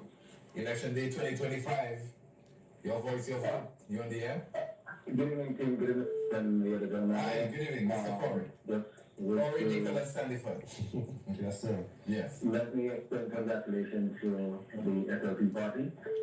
Rick, I've been an undecided voter throughout this campaign, and just sitting back and watching and listening to the arguments. One thing that really took me is the healthcare situation, and I thought people would have really gravitated to this thing of healthcare that Mr. Shaftney was introducing. But when I really delved down deep into this, politicians need to stop mama-guiding people. Both parties, because I did not get a proper explanation as to how this healthcare insurance thing is going to work. And what I'm hearing is, oh, you're going to pay a small contribution. What is a contribution? A contribution is a voluntary donation that you would give. People don't give contributions to move the country forward. This would be, in fact, a tax. Let politicians come out and say you are going to be taxed. Now, when I really listen to where this is going to come from, as a hardworking person who's already paying income tax, PAYE, it's going to come from my salary. It's going to come from my salary. My salary is hidden with taxes. On the other hand, have the SLP government given a proper audit on the 2.5% they have been collecting? I was waiting for the other side of that coin, Yeah. I was waiting on the other side because he didn't like the health thing, and I tend to agree that there was a lot of confusion about it at the very least. A lot of confusion. A lot of people obviously did not understand or didn't buy it or whatever. Yeah. But you made a choice. Although you're not happy with the 2.5, right? No, I'm not saying I'm not. I just want to understand. You understand it? I don't quite understand it. So you didn't understand either of them? Well, these are the things that politicians that I'm saying do not manage people. No, what I'm saying is you didn't understand either of them. It's too ambiguous. Listen to me carefully. You didn't understand the UWPs, and you don't understand the 2.5 either. No, I understand it because here's my understanding. 2.5 across the board. It's in hotels, it's in the supermarket. So you understood it? Import, yeah, it's in import, Fine. it's in export. Yeah, but so you understood it? Yeah, well, I'm just giving you my understanding. Every single person contributes. I don't even want to use the word. I'm not arguing for or against, I'm just trying to establish, because you said you didn't understand the 2.5 either, but now you say you... The question about the 2.5 is whether or not an audit has been provided. If an audit hasn't been provided, my reason wanted to hear audit, I want to know how much money has been collected and whether we can demand more. Well, I think that's what we can be asking that later on. Right, so an audit needs to be had, and I think it's a better approach. Yeah. But the government needs to be strict with people and come out with it. I think more can be done. And I would just say, this mama guy thing, I was very undecisive. I went and voted minutes to put my vote in. Congratulations to the SLP department. And Mr. Shaftney has to make a decision. I think it's time for him to down. My nominee is Buddy Felix. Well, 5 minutes the next time. If he wants. If he wins the seat, I love this guy. I love the guy. It can't appreciate his professionalism in the house and everything. Yeah, but two things you have to worry about. Does he want to continue? And whether he wins the seat. Okay, thank you so much. Yes, you did. All right, the producer is saying that Bradley actually lost his seat. He lost his seat. Okay, let's go over to the Prime Minister. I think he's speaking now.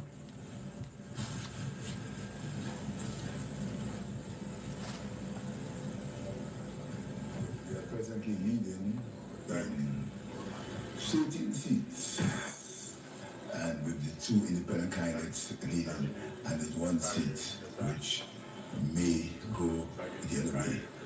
First of all, I want to thank the people of St. Lucia for conducting what I mean was a very decent election free of violence, and this is testimony of the maturity of our people and the maturity of our democracy. So I want to thank the people of St. Lucia, firstly. I want to thank the members of the St. Lucia Labour Party, the executive, the cabinet, the men and women in the constituency groups who strived, who worked hard, who worked tirelessly to ensure that this victory happened. This victory really belongs to them. I really want to thank them for doing that. I also want to see that these men and women were sometimes vilified, were sometimes criticized, their families, their characters were assassinated, all in the name of politics. I wish that the era, the last 4.5 years, that era of opposition politics never returns to St. Lucia again. I really wish that that era of lies and misinformation and mistruths and character assassination and the attacks on people's families and the spread of St. Lucia's good name abroad and the idea that nothing's happening, selling St. Lucia as a wasteland. I hope that never happens. I hope it never happens again. I want to congratulate the member for Middle South. I understand he may be leading in a seat, and if he wins, I want to congratulate him in advance. I hope we will continue to respect him in the cabinet, in the parliament. I'm so sorry. We continue to respect him in the parliament because we think there's a role for the opposition. We think there's a role for the opposition, so we'll continue to let the fine traditions of democracy prevail. I want to also tell the people of St. Lucia that the elections is over. Our government has always been a government of consensus, a government of work together. We have to deal with some very important issues. We have to deal with issues both locally, regionally, internationally. And the government will have to take some very, very important decisions moving forward. So we want to celebrate. It's a day of celebration. I hope to be sworn in later this week and have the cabinet next week. I know that the people of St. Lucia are waiting for their VAT-free day, and the citizens are waiting for their bonuses. I can assure them that as soon as I get sworn as Minister of Finance again, I will instruct the Permanent Secretary, the Minister of Finance, and Secretary of Finance to get the bonus going for the civil service, for the public service of St. Lucia. So they can be rest assured that will happen. And we will work on the VAT-free day. These are the 2 promises that we need, and we intend to make them work. And so tonight, we are happy. I feel relieved, because sometimes when there is so much propaganda and misinformation, if you don't think about it, you may believe it's true. So I feel very relieved. I want to thank you, the press. I want to thank my own press, the people who work with me, Monday and everybody else, and everybody else, and the folks at GIS who worked with me. I want to thank them for, in the main, understanding what we were doing and sharing our message. So I'm going to meet my constituents, the constituents of Cashman's East. We have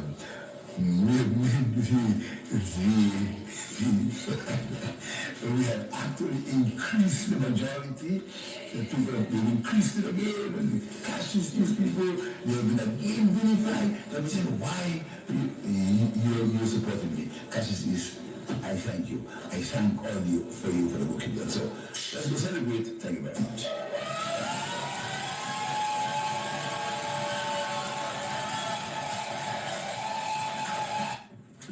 Victory speech delivered there by Prime Minister Philip J. What you made of the Prime Minister's speech? Typical. It is typical of him. And it's good to hear that he hinted at some very difficult times ahead and decisions to be taken. And so those decisions are some of those we spoke about.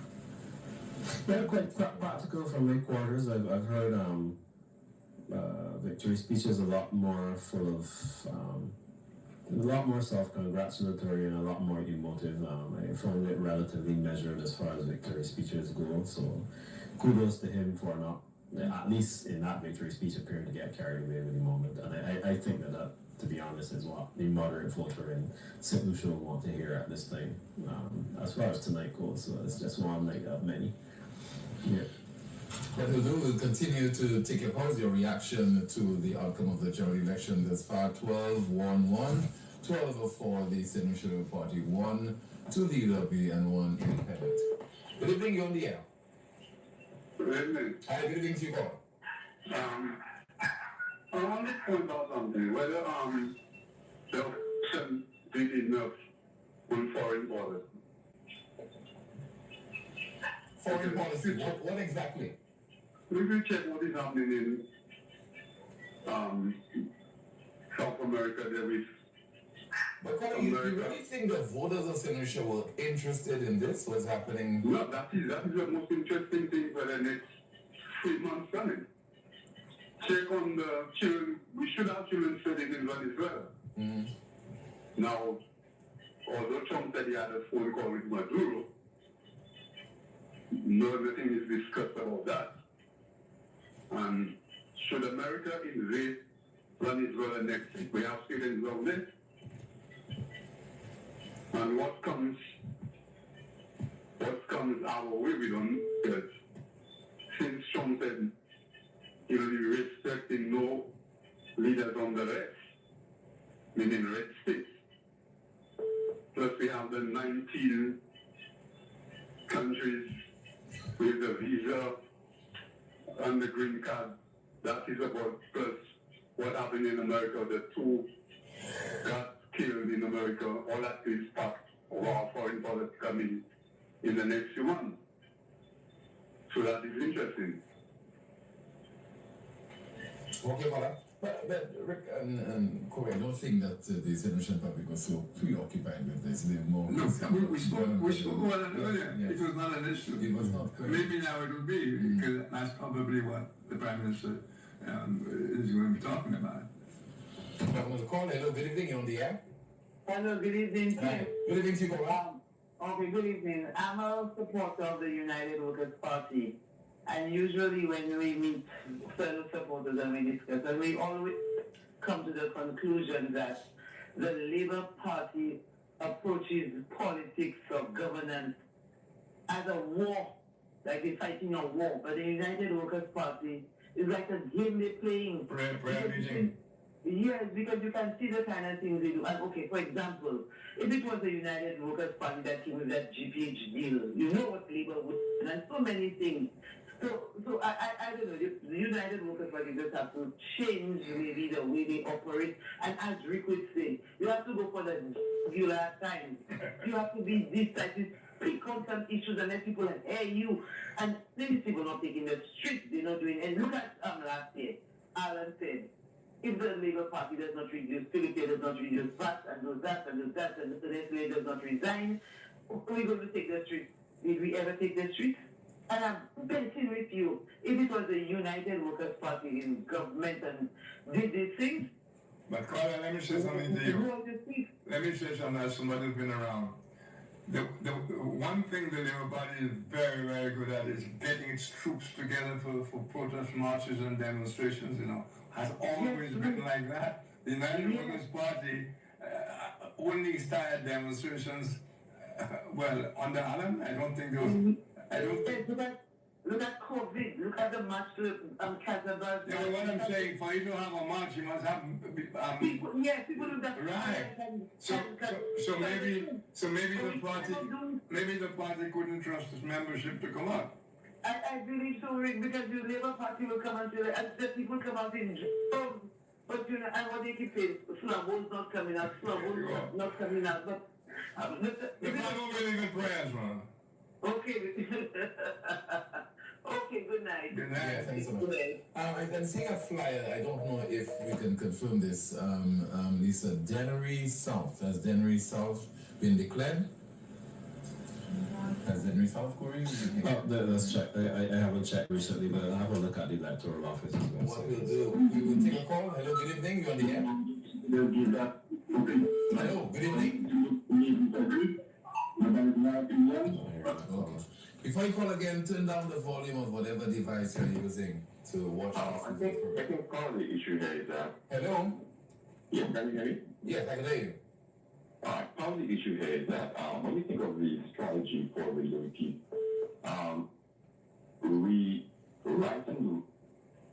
righting the wrong, that to me suggests a level of disrespect to the electorate.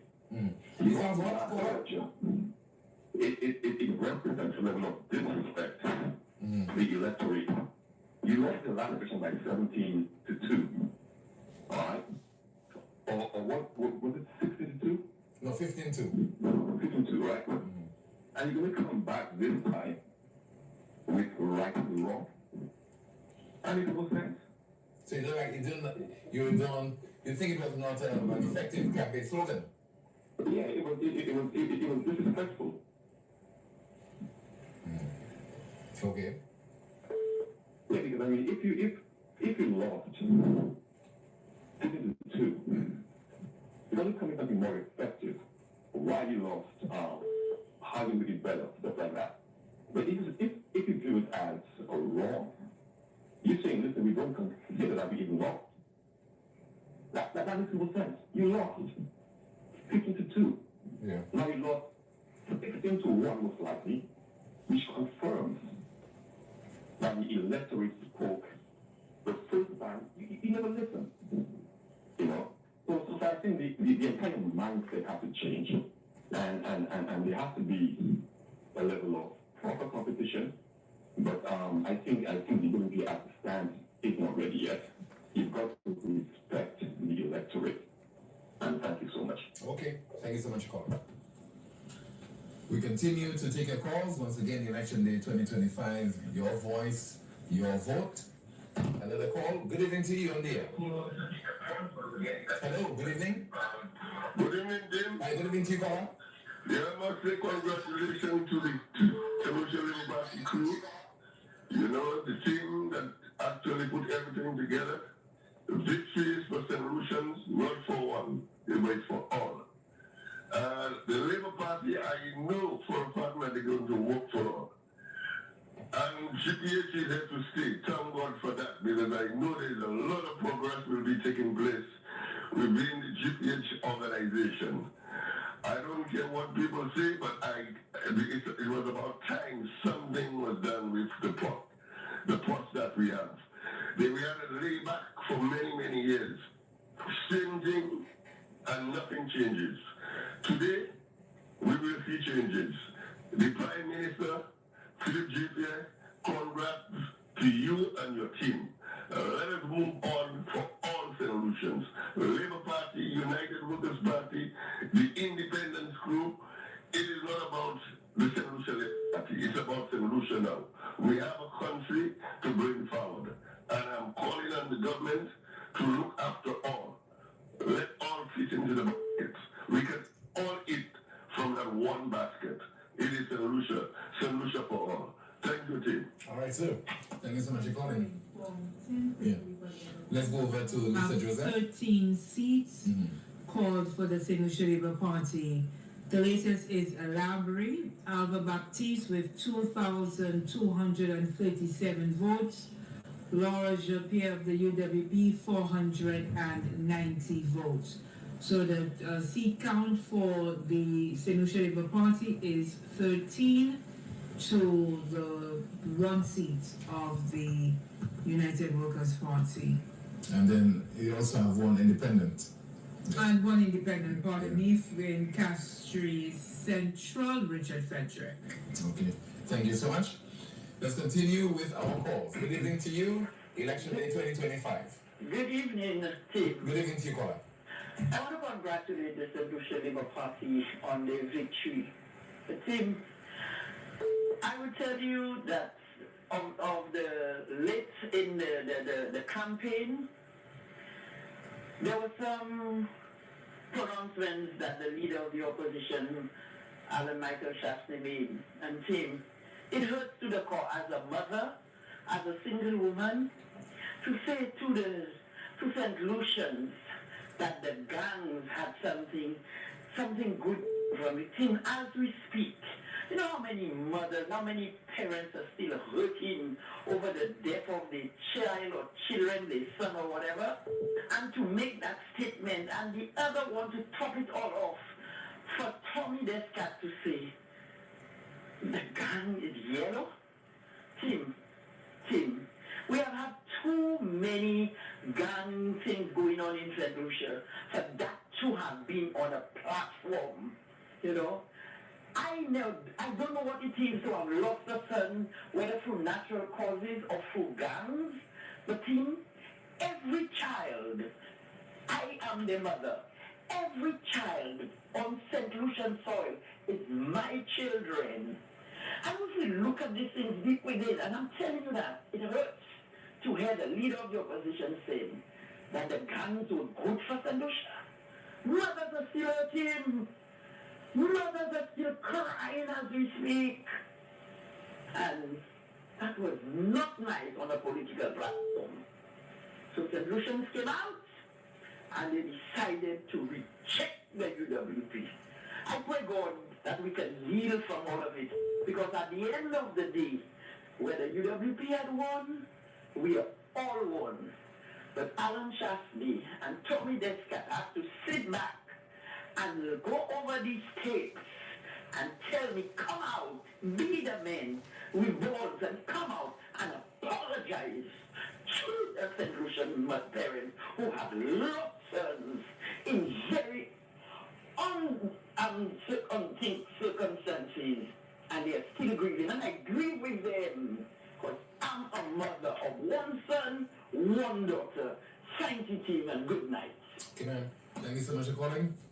We have another call line. Hello, good evening to you. You're on the air. Yeah, good night, team. Hi, good evening to you, brother. How are you doing? I'm okay. How about you? I'm okay. I'm listening to you and Rico and the other guy that is there, and say good night to them. This is Hanniford. Okay, I want to add something to this little bit tonight. Tim, I have been in St. Lucia, living in St. Lucia since independence. During independence, I was a couple of months away from my 20th birthday. And I have followed politics in this country. St. Lucians have always been in favor of the St. Lucia Labour Party. Okay? Just imagine what happened in 1782. 5 years later, you know, till come to John Wonder election in 1982, 14-3. 5 years later, in 1987, 9-8.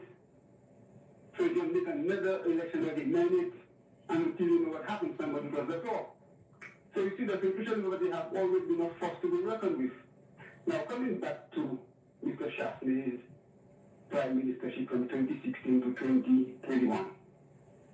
First thing Mr. Shastney did that wasn't good was to pay somebody millions of dollars to make a budget for him. Thing that has never happened. How will you take our money? The mental below Mr. Shastney and Guy Joseph was running the country as the treasury belongs to them. How can you take our money and give them and write in England millions of dollars to make a budget when there are people in the ministry that could have done that?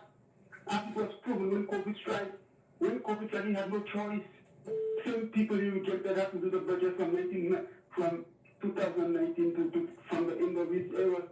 And just imagine, at the end of Mr. Shastney's reign, he still wanted to borrow thousands of euros again. You know?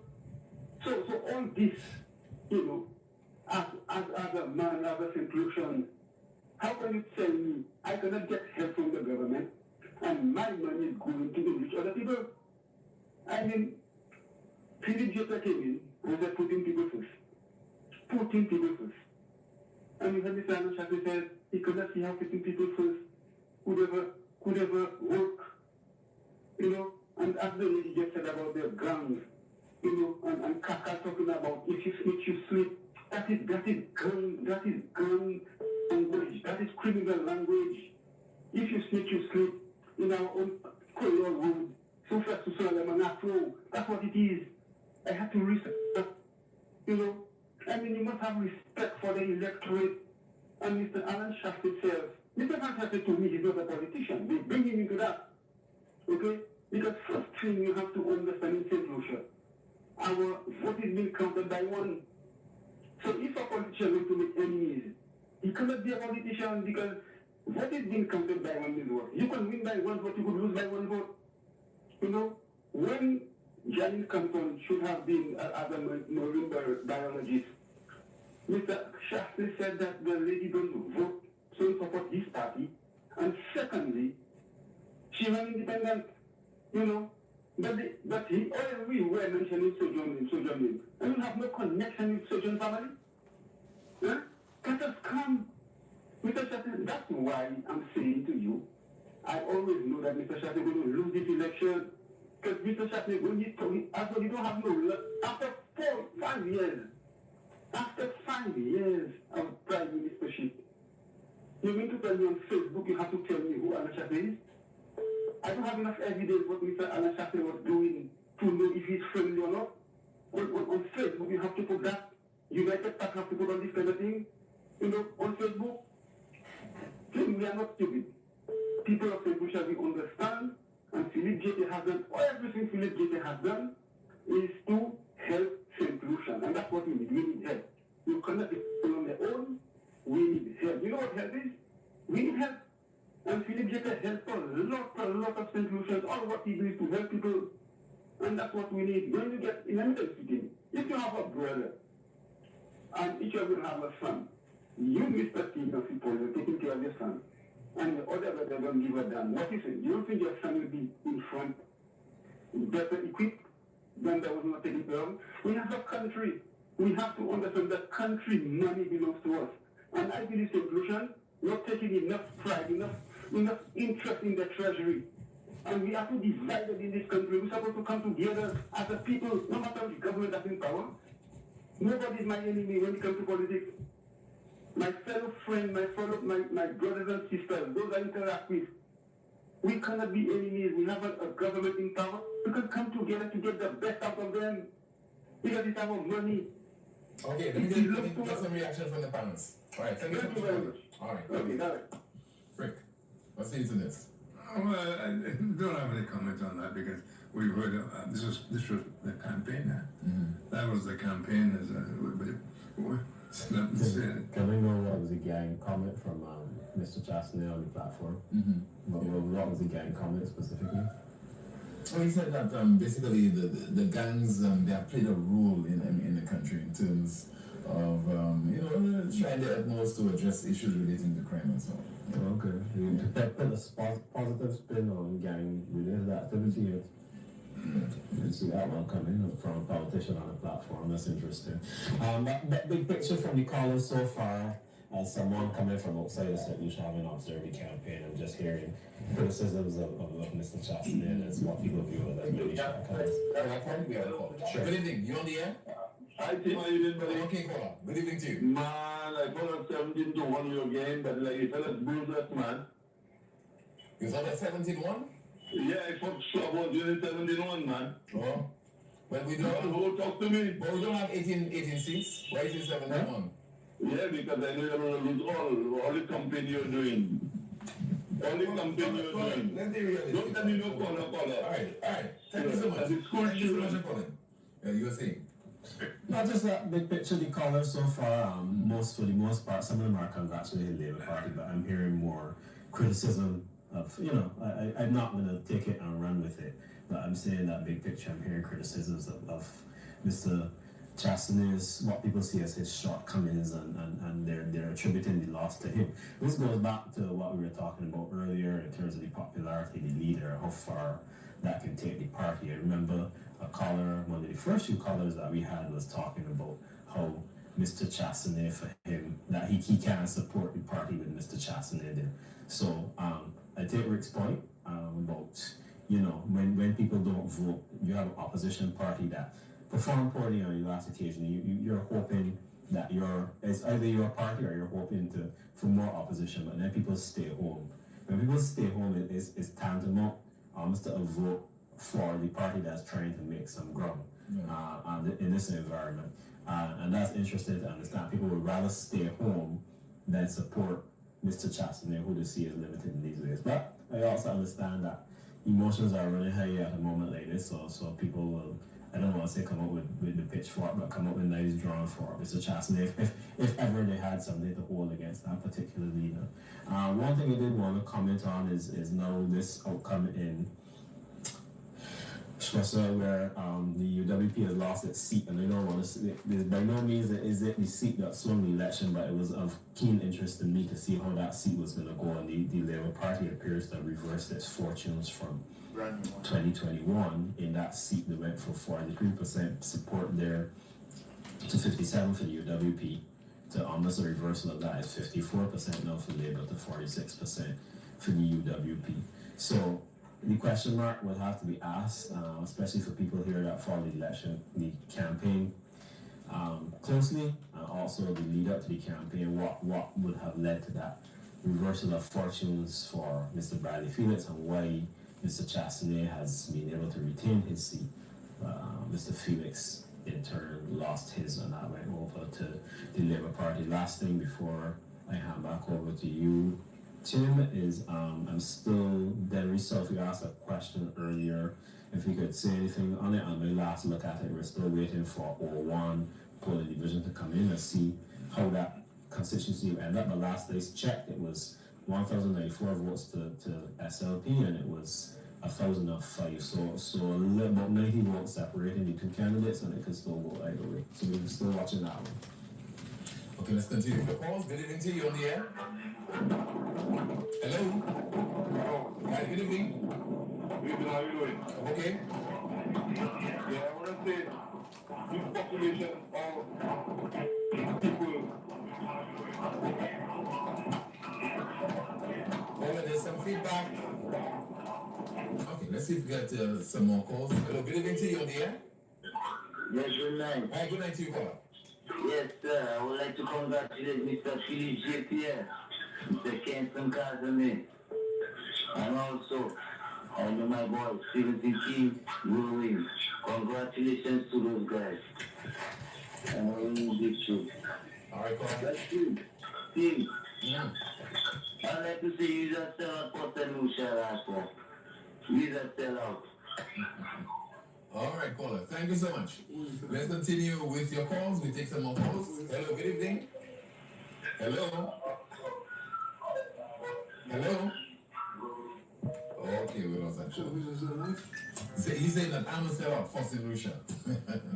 We continue with your calls once again. Yes, sir. Good evening, you're on the air. Hello. Okay, we're still waiting for the results in at least what? 2 more constituencies. We have 13, 1, that will be 15, so we have 2 more seats to be declared, and one of those seats would be Dennery South. Hello, good evening, you're on the air? Good night. Good night to you, caller. Congratulations for Mr. Philip here, and congratulations for Mr. Ernest Selected, the SLP party. Okay, caller. Thank you so much. Hello, good evening. Hi, good evening. Hi, good evening to you, caller. Hi, good evening. Good evening to you, caller. Hi. Yes, I'm calling from January North, and I am really disappointed with the results when it came to Shawnee Road and Bradley Maxwell. I really thought that he would be able to close that margin because it really has not been more than 300 votes. So I don't know what exactly happened there, but I am here with each and every one of you waiting to see what this administration brings to the table. Can you hear me? Yes, ma'am. I can hear you loud and clear. Which I was thinking of what. Yes, I'm really interested to see what this administration brings to the table, but I think there needs to be some radical changes happening in the opposition because I think the political rhetoric of the SLP was to attack Alan Shaftney, and I don't think that they were able to convince the people that he is the best political leader for St. Lucia. So I think that is something they definitely need to address within the party, and like I said, radical change within the party. But congratulations to the SLP administration, and we could only wish for the best for the people of St. Lucia. All right, thank you so much. I mean, you could congratulate the SLP nonetheless. I mean, it's certainly worth doing that, but also St. Lucia as well. We hope that St. Lucia can benefit from that kind of confidence that was reposed in the selection. When it comes to parties, that's a party thing. But there's something other than the party. There's our government. Yeah. You see, we will not be members of a party, of a particular party, but it's our government. And I've said it before, whoever does not have an investment in their government, when I first said that, everyone would kill me, remember that? Yes, I remember. Any citizen who doesn't have a vested interest in the government is a sicko, he's crazy, he's suicidal. How you feel about a party is totally separate to the operation of the government. We have a call. Good evening to you on the air. Hello, good evening. All right, we'll try to get more of your calls. Hello, good evening to you. Hi, good evening. Good evening to you, caller. Just two quick things. Congratulations to Kifo down in Shrewsbury. One thing I urge Kifo, please, I've been following this Rope Community Center situation. It is heartbreaking to see that, something built for the people have just been left for years untouched. Please, do the necessary repairs, do what you have to do, and get things open for the people of the constituency of Shrewsbury. The people trust in you now. Let things happen. This is how we move forward together. Not erasing plans for years, one person or party comes with. It's a community center is a standard requirement, right? So let the people enjoy those fruits, and show the people that we are moving forward together. The other question I have, and then when I look at the campaigns, man, let me tell you, SLP was a lot more organized in a lot of the campaigns. I can tell you it showed class, it showed organization. In some of what I watched, the UWP was a bit, disorganized, very disorganized. I would say a bit, very disorganized, and that reflected. The question is there any law that would require the parties to declare the campaign funds? No, we don't have campaign finance in St. Lucia, laws in St. Lucia. Dream on, caller, dream on. I'll be very interested. We have that in Jamaica. Where these monies are coming from, right? I'll be very interested to see where these monies are coming, to know where these monies are coming from. But finally for me, I'll engage you quickly. Team and Rick, do you think that Shaftney really had a team there to win the elections? Whether he had a team to win the election, I think on paper you have some individuals who really speak. Yeah. But as a team, maybe they didn't do enough. We never had the time to test the team. The only thing, let me continue. The only test we had was them campaigning. And if we agree that they had a weak campaign, that tells you the story. Yeah, but the test as well, what is tested? These are fresh. These people, I think some of these people doesn't have the academics to sit in parliament and represent us. That's what I see. You may have some strong people that know how to throw power and run in the but can they represent the Lucia's business?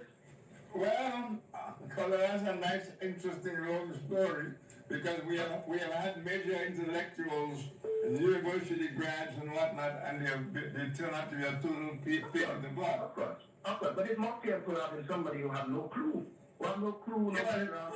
How do you mean no clue? Titus Premier had a long history. I will give you 5 candidates that have the experience. You have Dominic, you have Guy, you have who else? About 4 candidates. Yeah, himself. But Tommy Dan Scott was a public service. Yeah, Titus Premier spent a whole career in the public service. You know what this seems to me? It felt like deja vu. Because when I voted only twice in my life, and when Compton decided to make a comeback in the time of 2006. Yeah, I felt that was the time that was needed. But when I looked at this election, I'm like, no. This is not a selection for the country. And so said, so done. What happened? They pushed the man out. It's sad. So if Shapley decides he's going to come back into this politics thing, take time. Get on the ground and try to get strong people. And that is, you have to get the strong people. Because I have long said, we got no stronger on the ground, you know. I've said, you're laughing. I have said for quite a while, we've seen the best of our people for a while. You know, I mean, the George Adlams and so on are all gone. Right. And who can you point to? And if there were people, you and I would know them automatically, you know. Yeah. Well, that's what you guys spoke about earlier. What is the future? What is the people? That's right. That's right. Yeah. We have become a nation of followers, scholar. Yes, absolutely. A nation of followers. I hope Mr. Chapney doesn't disappear and he sticks around for the affairs of the people. Well, the man of the family, and the excuses of last year. But you know, there are people who just are determined. Martin Luther King took on the whole American supremacist situation. Yeah. For me, people, please open the People's Community Center for them in Rogo there, please. Do that. Let's move forward together. Yeah. Thank you so much. And I wonder if we'll hear from the leader of the opposition before we conclude our broadcast this evening, while we are waiting at least the results of two of the seats. Maybe we should go ahead. Let's see. We have a call. Let's go ahead. Hello. Hello. Hi, good evening to you on the air. Yeah, well, I'm calling from New York, and I wanted to just congratulate both parties and the Democratic. It's a great example of the democratic process alive and well in St. Lucia. But one of my concerns is that we have had consecutive governments, and up to this day, they have not been able to provide the citizens of St. Lucia with a decent hospital. Have not even been able to complete a hospital for the people. The Rick mentioned about the divisiveness and the name calling. I mean, all that is part of the culture of politics in St. Lucia, and it will never end because that's the bread and butter of our politicians. And our politicians continue, in my opinion, to just master the art of mediocrity. It's just one government after another. I witnessed Mr. Shasta making a valiant effort to be a man of the people. And I think it took him too long, because there are many in the electorate who still consider Mr. Shasta a white man, representing the 1% of St. Lucia. But there's a joke about that. A lot of white people will live off them, and they represent us elsewhere. Huh? Yeah, no, yes, I understand. We don't seem to have a problem with that. Well, the fact of the matter is, there's that underlying current in St. Lucia. Anyway, you may not want to admit it, but it does exist. Yeah, I get what you're saying. Yes. Yeah. But the other thing I'd like to share is that growing up in St. Lucia, Mr. Rick Wayne, one of the things that's kind of etched in my memory is this altercation you had one day with an ice cream truck. With who? With an ice cream truck. That drove, and I was 12 years old, and I witnessed that, and I ran home because I was so scared, and I'm really happy to see that you've tempered. I don't know. Certain things call for certain action. You know, I don't think I could do it now anyway.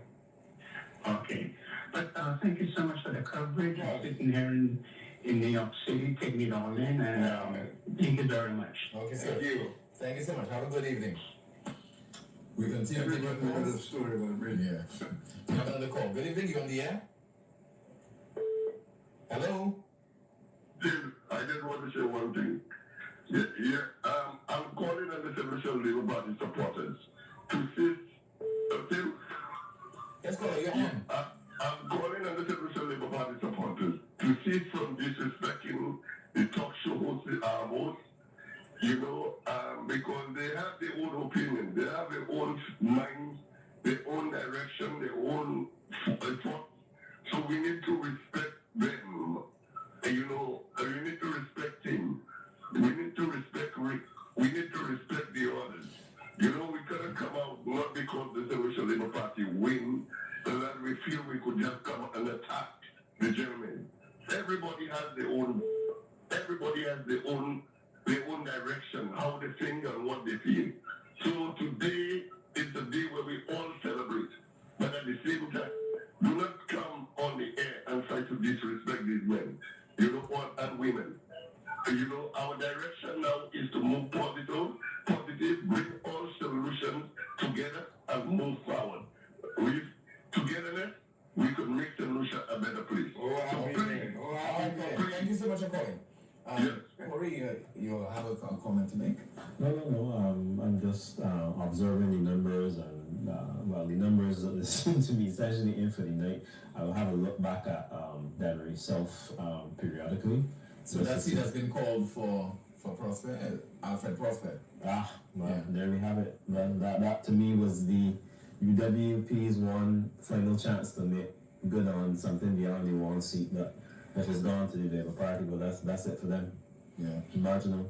So it's 14 to the St. Lucia Labour Party, 1 to the UWP, and 1 independent. I think the seat that's not been called so far. Maybe it's Castries North. Okay, let's see if I can a call. Hello, good evening, you're on the air. Good evening, Tim, when you put in my call. Hi, good evening to you, caller.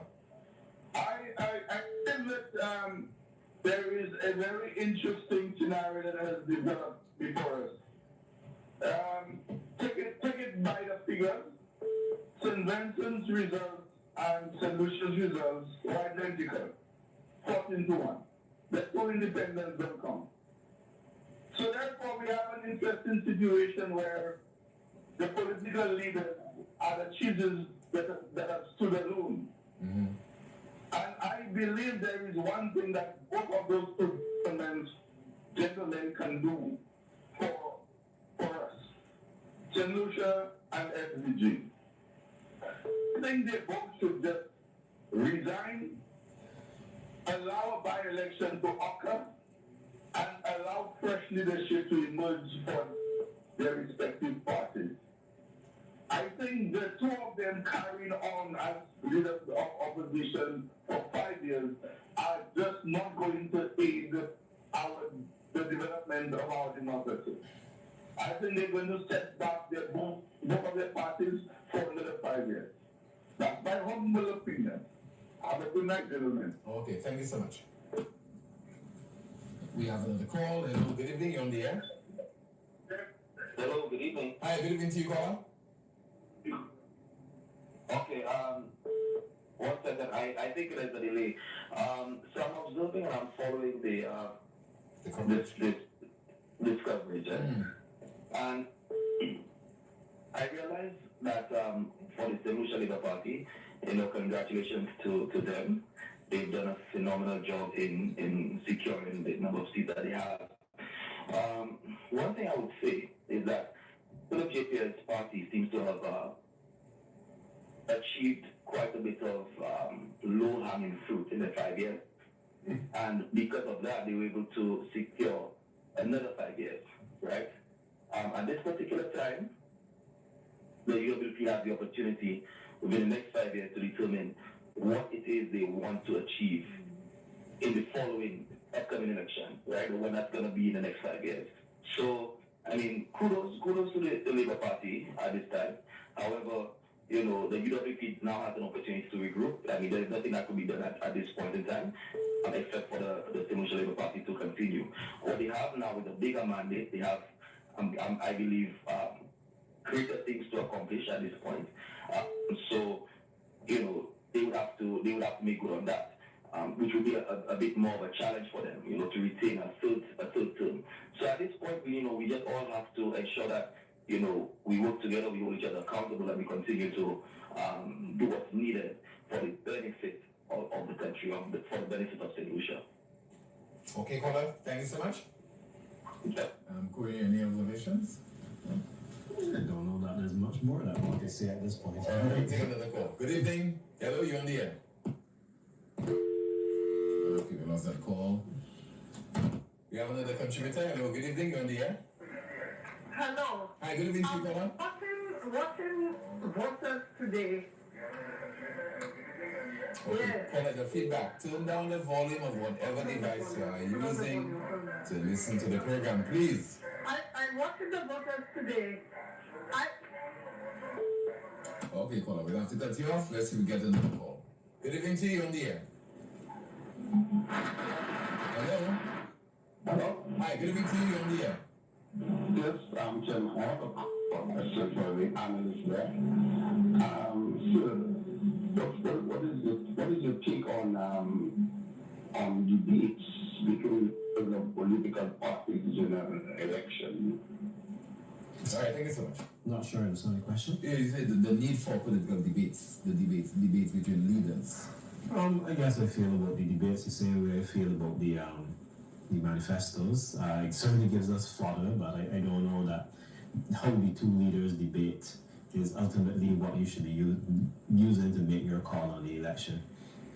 It's a nice to have. It's better than not having it. I certainly support having it as opposed to not having it, but I don't think that we should. I still think it's a passive approach for us to say that we need to have this, or think that if we're going to have this, it's going to solve the greater issue that we were talking to earlier tonight. Okay, so we have the St. Lucia probably 14, one for the United Workers Party and 2 independents. I know which I'm not sure if that is can't be the answer. We were speaking to that earlier in the evening. Okay, hello, Mr. Producer? Okay, I can't hear you too clearly, Mr. Producer. I can't hear you too clearly. If you for myself is called. Hello, good evening, good evening on the air. Good evening. Hi, good evening. Good evening, Timothy. Good evening, my fellow Caribbean citizens from Barbados. Yes. My 2 cents is that the nation has spoken. I know politics is a war zone, but I think now we can call the truth. And in the interest of our little island of St. Lucia, we need to try to work with whatever government that democracy has put in place for us. A lot of things have been said. A lot of things have been done. There have been people being maligned, chastised, and all kinds of things. That is the season. Now we are heading into a different season, and now is the time that we regroup, rebuild, and move forward. I am hoping, and sincerely hoping, that the mandate the St. Lucia Labour Party has received is 14 seats, if I am correct. Now, in my humble view, I don't believe they have any need for Stephenson King and Richard Frederick in the government, because these 2 guys are a team on the St. Lucia Labour Party. It is my sincere wish that my Prime Minister will take these 2 guys as independent candidates and out of his party. Thank you very much for your time. Thank you so much. So it's now official, 14 seats to the St. Lucia Labour Party, 1 to the United Workers Party, and 2 independents in Stevenson King and Richard Frederick winning their seats. So the lone United Workers Party candidate to win his seat would be Mr. Alan Shaston. We're getting on set to take final comments from you, gentlemen. Let's take the final comments.